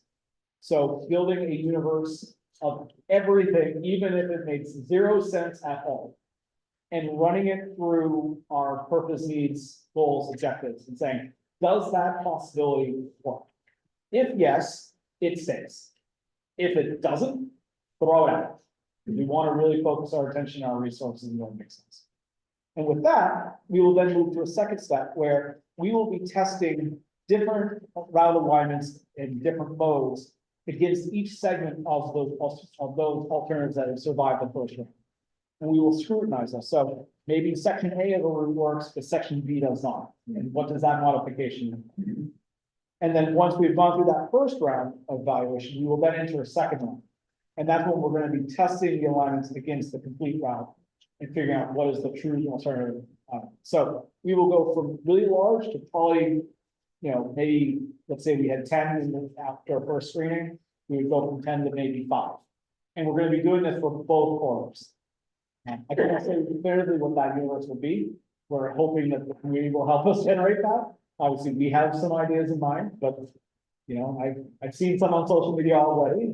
Some are intriguing to say the least. But definitely stay tuned. This process, I want as much community engagement as possible. And with that, public outreach starts this month. And it obviously starts with the meeting that I'm at right now. We do have a project website. It is live. Crypto.com/MetroConnected. We do have a newsletter that is set up, so you can sign up for it there. And we will be listing all the meetings and the events that we have. We'll be able to see project documentation. So as soon as the existing conditions report is ready, that will post on the website. When the future conditions assessment is ready, it too will be there, and all subsequent slide decks and major milestones. We do have a project survey that's running right now. Thanks to Sailor County for enabling us to use their platform. It is open until October 7th. We're just trying to get a sense of temperature check on just kind of what the universe of what people are feeling in terms of what we have right now. I do encourage people to answer that survey if they can. If not, feel free to answer it in the public meeting as well. And we do have a number of public meetings scheduled right now. So next Tuesday, all these are at 5:30, 7:30. Just so Tuesday, we are at the Pawtucket Public Library. Wednesday, we're in West Warwick. Thursday, the 26th, we're actually here in Providence, we're at 444 Westminster in the 3rd floor conference room. And during those 3 days, our consulting team are actually going to be combing the subsequent neighborhoods, whether in Pawtucket, maybe in Suffolk Falls, kind of raising awareness of the project and encouraging people to come. So you may see folks from Nelson Nygaard, you may see folks from Connected Dots, who is our public engagement team out there kind of talking about the project, and I'll be kind of running during these 3 days as well. If you want to take the survey, we have it joining, but I will also make sure that that's made available to the group as well. But like I said, it's the beginning of a journey, and I hope not only those at this table here, those who are listening, and those who are not in the room now, and may know folks across the region, I do hope they get involved in the project. It is, and I will close on this note. It is a regionally significant planning project. We as a state have not done something like this in an extensive manner. And it is definitely going to be an adventure. It's definitely going to be a lot of different viewpoints, but it's important to get those viewpoints to understand where not only do we want to get the right alternative that fits the communities, but also work together on the intersection of a particular policy points, whether that's what people see in terms of public health, what they see in terms of multimodal accessibility, what they see in terms of housing, what they see in terms of sustainability, what they see in terms of quality of life, and all those policy conversations. And so I'm hoping we can have that diverse and frank discussion here. And with that, I conclude my statements and open it up to questions that people may have. Awesome. Thank you so much, Zach. Really grateful. I know you guys just kicked this off when we connected on a few weeks ago. When we kick off on Thursday, and our meeting is going to be just a few days later. I'm grateful that we very first stop to talk about these changes. And I can also just share, because the council currently is reviewing the, 10-year comprehensive plan. That is currently with the council for review, and transit and how folks get around, especially if we gently increase the density across the city. That's one of the very top things that we're talking about. So RIPT is on front and center of people's mind, and this corridor in particular, it's running straight through the heart of 4th Street. Do folks have questions for Zach or Sarah? The table? Me? So, have you collected data on the downtown Kansas connector or the R line in terms of helping you with making some decisions on this study? I mean, I know on the R line, I saw some studies about travel time and maybe ridership or. Yeah, so fortunately, we do have some existing data that's been inputted. There's going to be a much more extensive modeling effort now that we're kind of getting into the alternatives. So, so far it's been more based on the transit master plan data and some of the updated that we've been able to receive from IDOT. But we're really going to be looking at roadway geometries, travel times, existing travel situations, and WSP is the engineering lead on that. They're already in the process. So that's in the process, right? Yes, people will be able to see. Of the DTC and. Other questions on that? Yeah. I guess my question would be like, this seems like the kind of end goal in terms of like, if we're talking about the North Main Street corridor, that once we have this alignment, and it seems like there's not a lot of alternatives to North Main. So assuming North Main is the alignment, and there's a suggested, like a recommended configuration, whether it's light rail or bus rapid transit. I guess just like what would we envision being the kind of like the staging to get to that point? Because I know like if there was a large reconstruction project happening on North Main Street before this entire metro connector would be funded, like how do we make sure that we're not gonna have to redo it? Challenge is the transportation planning. So the end goal, right, is we're going to arrive at local preferred alternatives. If there is consensus, and I'm hoping there will, we would then proceed to engage the Federal Transit Administration on entering the proposed projects into what is known as the capital investment grant. Based on what mode we select, it could be a fairly short process, it could be a very long process. There are certain milestones or certain ratings that we have to fulfill with the FTA, and we have to pass those in each stage. It's a little early to say what a timeline for development of a project is because we don't know what the end is, let alone what the mode is. But I think what's important, and I said this back in March, and I'll reiterate it again, is that in order to start kind of generating initial understandings of capital costs and operating costs, we do have to do some level of engineering. So we are going to be engineering the final alignments up to 15%. So if there are desired elements that people want to see, whether that's first or last mile, that involves improvements to crosswalks, improvements to lighting, what have you. Now is the time to engage in that conversation because we are working with ride-out safety. We are working with the DPWs on understanding how that all works out, and with Sabre planning how that also aligns with the wider STIP, because there is going to be a rewrite in the not too distant future. And so if there are projects that can be bundled as part of a larger conversation as to where this is headed, there's no reason to duplicate it if we can try and bundle it. I guess I just don't want, like for this long-term vision to preclude us from doing anything on North Main Street in the kind of shorter term. Like we have recognized this as a future rapid transit corridor. Can we put like bus lanes out there right now and then kind of like start getting the travel patterns kind of used to that kind of stuff? Like we just want to make sure we're like incremental. I think the trick is gonna be, and I think we do a pretty good job of this, hopefully, is to stay in really, really close contact with the city planning department, as well as RIDOT and with this group, as we get into the details of the project, to really figure out what can be done early, what makes sense to do early from a financial perspective, not to build something that's gonna have to get expensively rebuilt, but are there those things that can be done earlier? And I think we're only gonna know that as we sort of walk together into the process. And we definitely, none of the decision-making is gonna be absent the other parties. So one of the goals for sure is to figure out what can be done. What really logically makes sense to do as soon as possible. And I'll just add real quick, that was part of the impetus for creating this task force, like there is this amazing project underway, there's this money that is available, there is, there's a lot of this in the air at the moment, and no one decision maker, for North Main, as we know, and Director Frames against, but like, that was part of the impetus of this, like, how do we make sure we all continue to be able to move together, as these things move forward? And I feel like April seems like that's gonna be a great time to have another touch base, you know, before then as well, but that's like when we're gonna have a lot of these short-lived alternatives. That should give you good time for us to, yeah. Yes, were you about to talk anything? No, I was just gonna say that, to Rosie's question, we do coordinate very closely, regularly on things that we're doing, and so like, I know we have this project coming up, but we would not want to do anything that would preclude RIPTA from doing anything and vice versa. So like, however it works to like phase things is something that we can have conversation about. Yeah.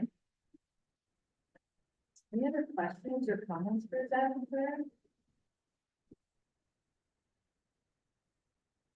It's like a quiet group now. It's like unusual. Cool. I have one question, which is, so when we get to the end, like of 2025, and that's kind of this phase of it is done, what does that look like? Is that like a presentation of like, you kind of just walk through it a little bit, answer Rosie's question, is it like, then that's when we start looking for funding, or is that kind of going along the way, is that when you become design engineer, like what is done at the end of 2025? look like? Besides you guys like. Yeah. Report will include the, you know, the cost estimates. There's gonna be a lot of swallowing hard. Like. Yeah, I'd be breaths, You know, I'll let Zach answer a little more accurately, but I think in general, one element is gonna be Seeing the numbers. Yeah. Yeah, you know. Ultimately, you know, we're kind of at this golden opportunity when it comes to transit capital investment. And if we want to take advantage of the increased funding that's been put through a lot of these programs, including the capital investment grant program, and I'm happy to give more detail on that as we get further into the project. It's a little too soon to kind of get into those technicalities. It's a lot of new shit, but when we firmly settle on our purpose and goal, we can get into that. RIPTA would then officially move forward on sending the FTA letter saying we would like to submit project X for consideration for entry into project development for the capital investment grant program. It could be the Cumberland Central Falls CCR. Maybe that's the first one. The FTA would then look at the proposal alternative. They would start to rate it based on their criteria. There's 6 criteria. And then they would say, all right, over the next 2 years, we'll just use this as the first starting point. There's X, Y, and Z that you need to fulfill, and you need to provide a certificate. And some of that is some additional environmental review, because we're only doing high-level ones that's allowed through the RACE program, that's funding our project. It can involve further conversations amongst us as a state about the financing portion, because that is something that they're going to want to know before truly moving the project too far forward. And really hammering down some outstanding items that we may have not covered in the process. Our intent with the study is to try and do as much project development that is dictated by the capital investment grant program as we are allowed to under the RACE program, under the existing rules. The PL program, which is planning and environmental impacts. So there may be some high level stuff that we're only able to touch upon, but we'll try and do as much as we can to streamline that process when we accept it. But to Sarah's point, there will be some frank conversations to be had, for sure.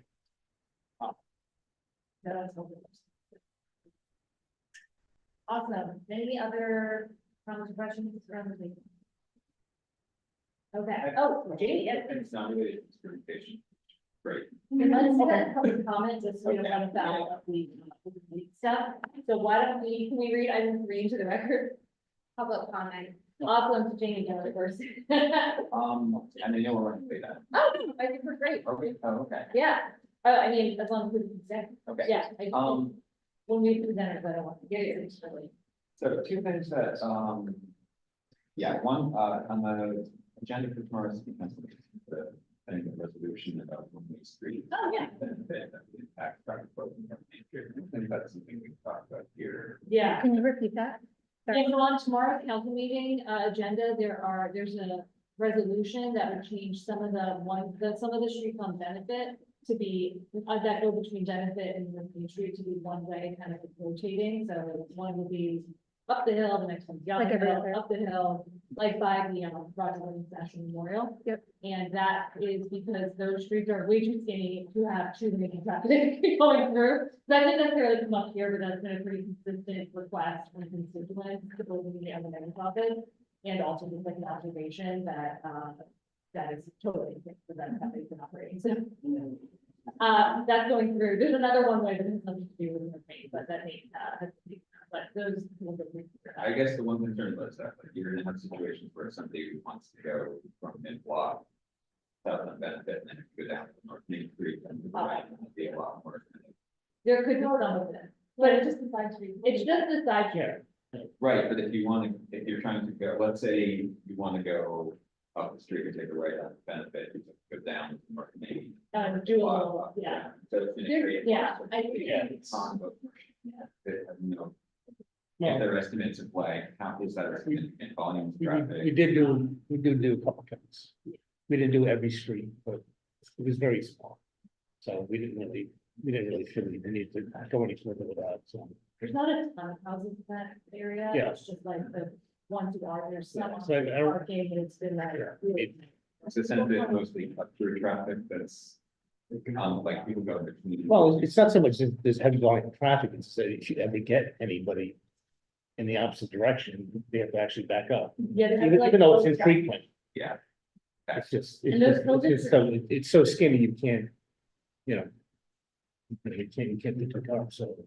It's, I mean, there are driveways that they come off of, it's been something.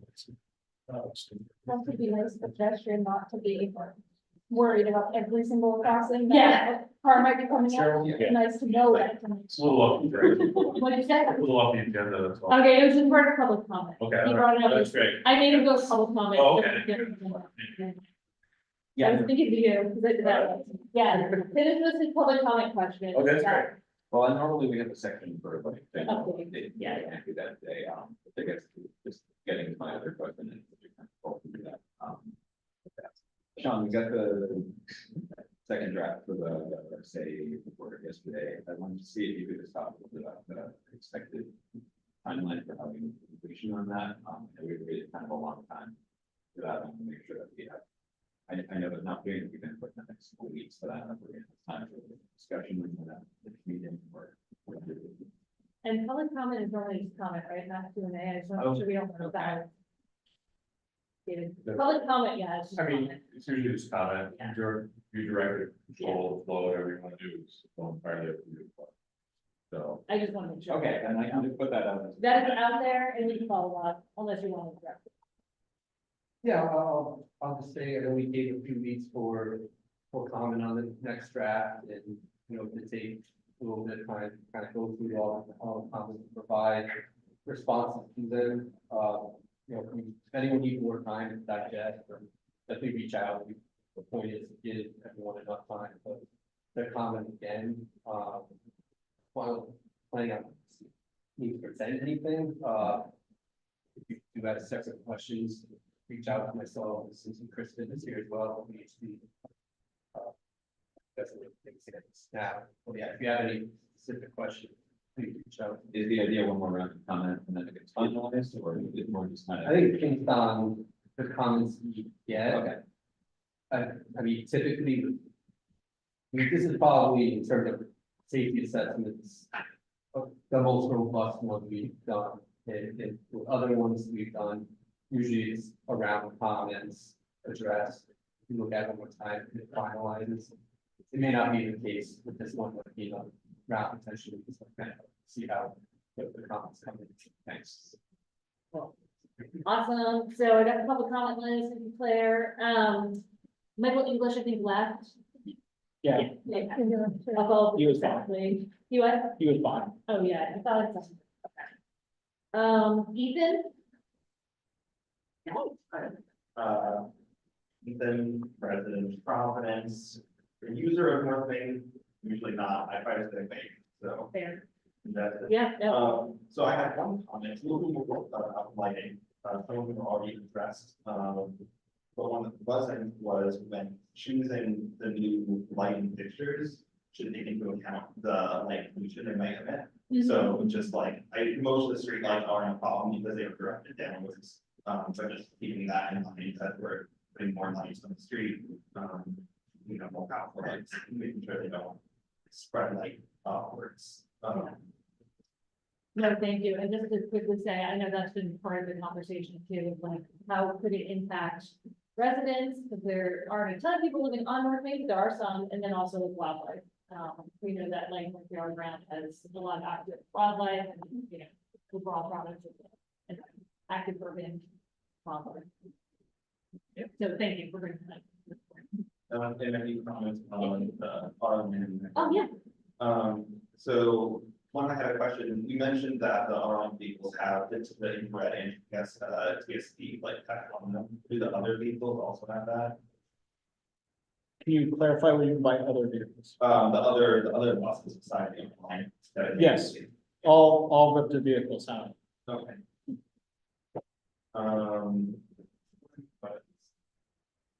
Well, let me clarify, all of the vehicles have a GPS-based system, we haven't put any infrared on since we made the decision. Okay. But that wouldn't be a problem, you're changing the GPS. Right, I mean, the infrared will just be turned off. Okay. Yeah, and just general about the metro connector is, I know a lot of towns that are looking at new kind of projects, I think everyone likes shiny new light rail. And light rail is great if you have the budget and the alignment for it. And the funding for training operators and maintaining vehicles. But I would squeeze especially for the Providence side, at least for PRG. Using anything alignment when available, especially when traffic is heavy in that area. And just making it a nice way for people to drive, that's one reason why people go lighter vehicles, because they are quiet, comfortable, more comfortable than buses are. But if maybe in the vehicle recursion down the road, getting vehicles that are more on local riders would be enticing to use it. Thank you, that was great. I'm gonna mix up top, bottom, top, Bradley. Hey, like, thank you all for spending your time talking about this, it's really important with you. I'm a recent transit fan to 413, so I'm over by Dexter Park. And specific to the metro connector, I just don't want that part of the city to be kind of forgotten about. It's one of the highest demand for transit when you're looking at the map you provided. And I know the previous routes or several ideas have knocked downtown and I just not want to cross street. So I just don't want Federal Hill, West End, Oakville, or the parts of the city to be 40 minutes walking from the high speed train. Trying to make it just one point.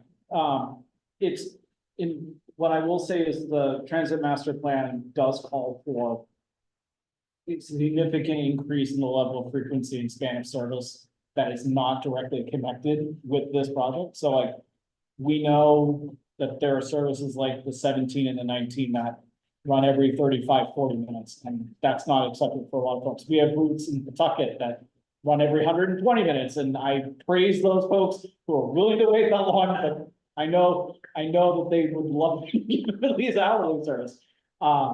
So, you know, the goal of the master plan in that regard is to get every service, local or otherwise, at least every half hour. And that comes with a significant amount of operational, you know, need. And we've had conversations with the legislature about what that entails.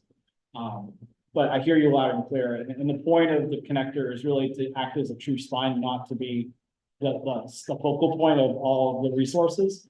Because at the end of the day, if we're providing, let's say, 5-minute service in the connector and you still have a 40-minute connection, that doesn't really benefit anybody. So I hear you loud and clear, and I appreciate the comment. Thank you. Right. I may have missed this and misinterpreted it, but, they were pointing out on North Main, the lighting, that, there's issues with the trees and how that affects the lighting. And, we need more trees on that.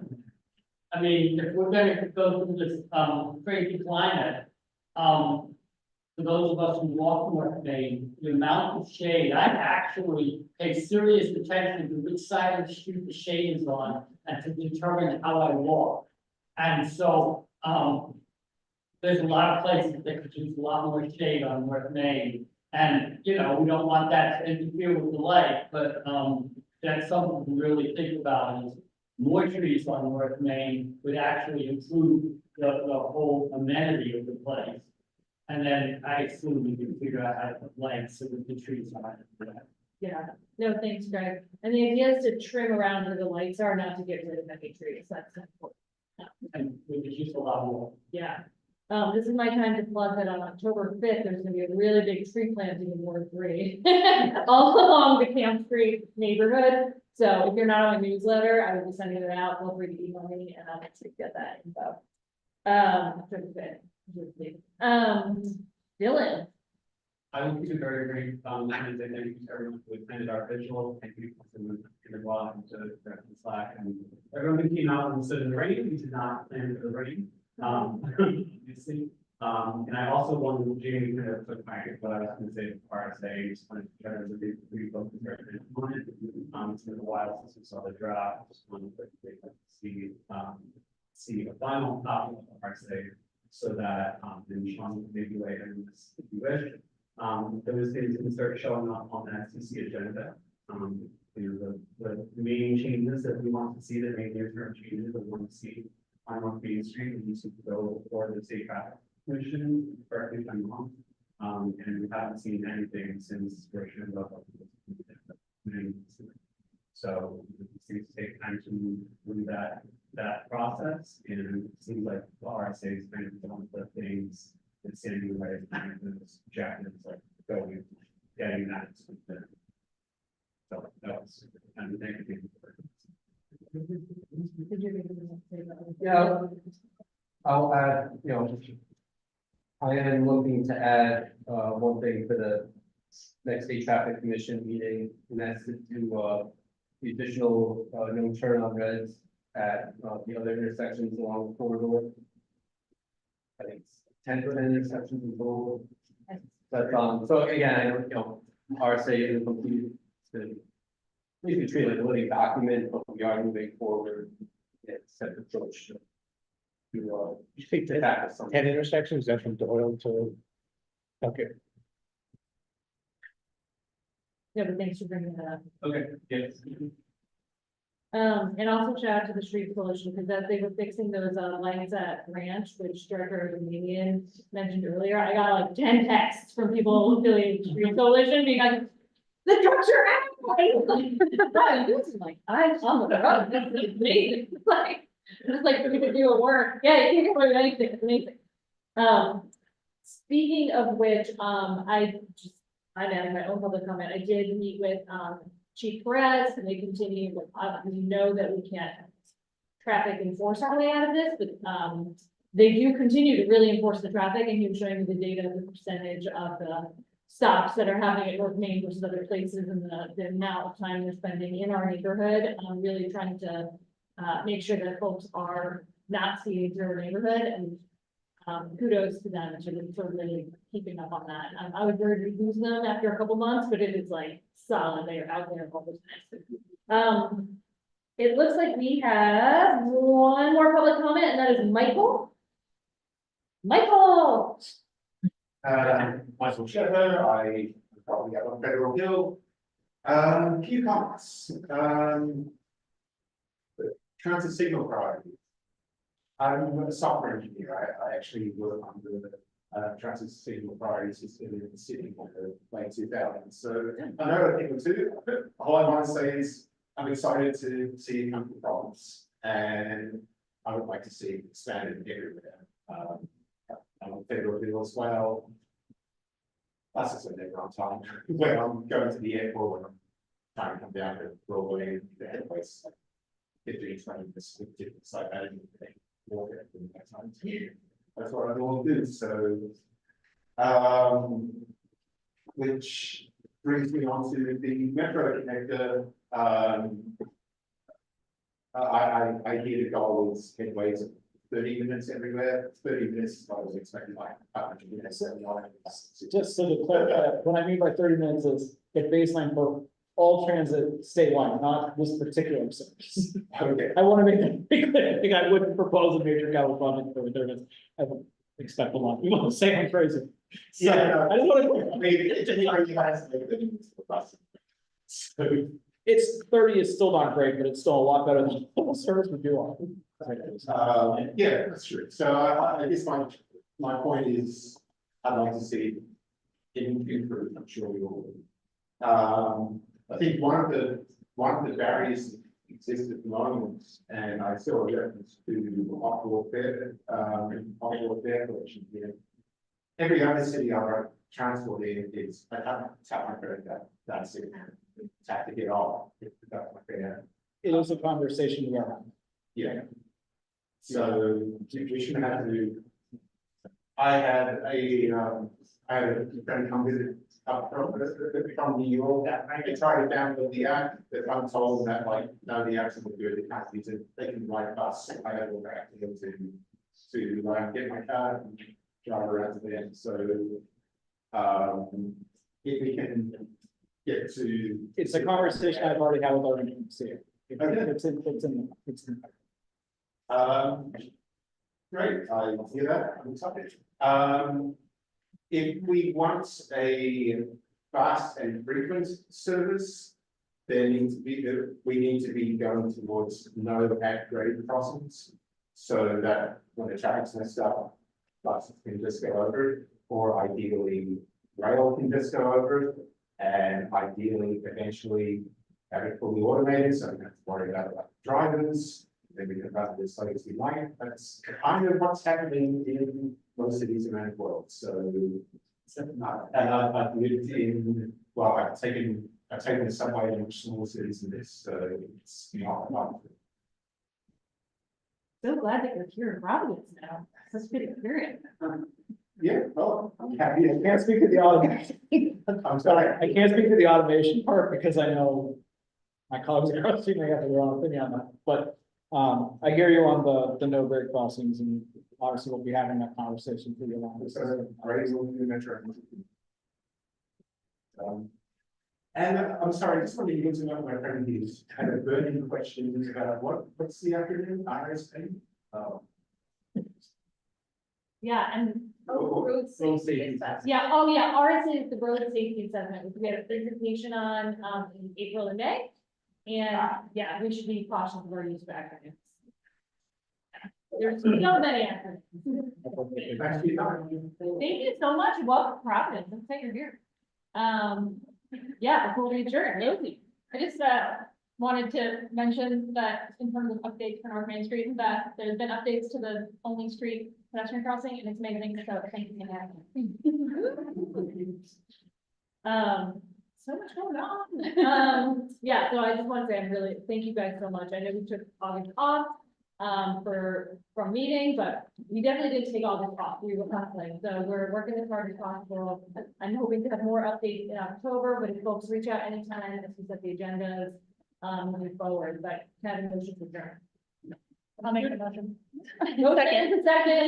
All in favor? Hi. Yay, thanks everybody. Yay. Good to meet you. Yeah. Yeah.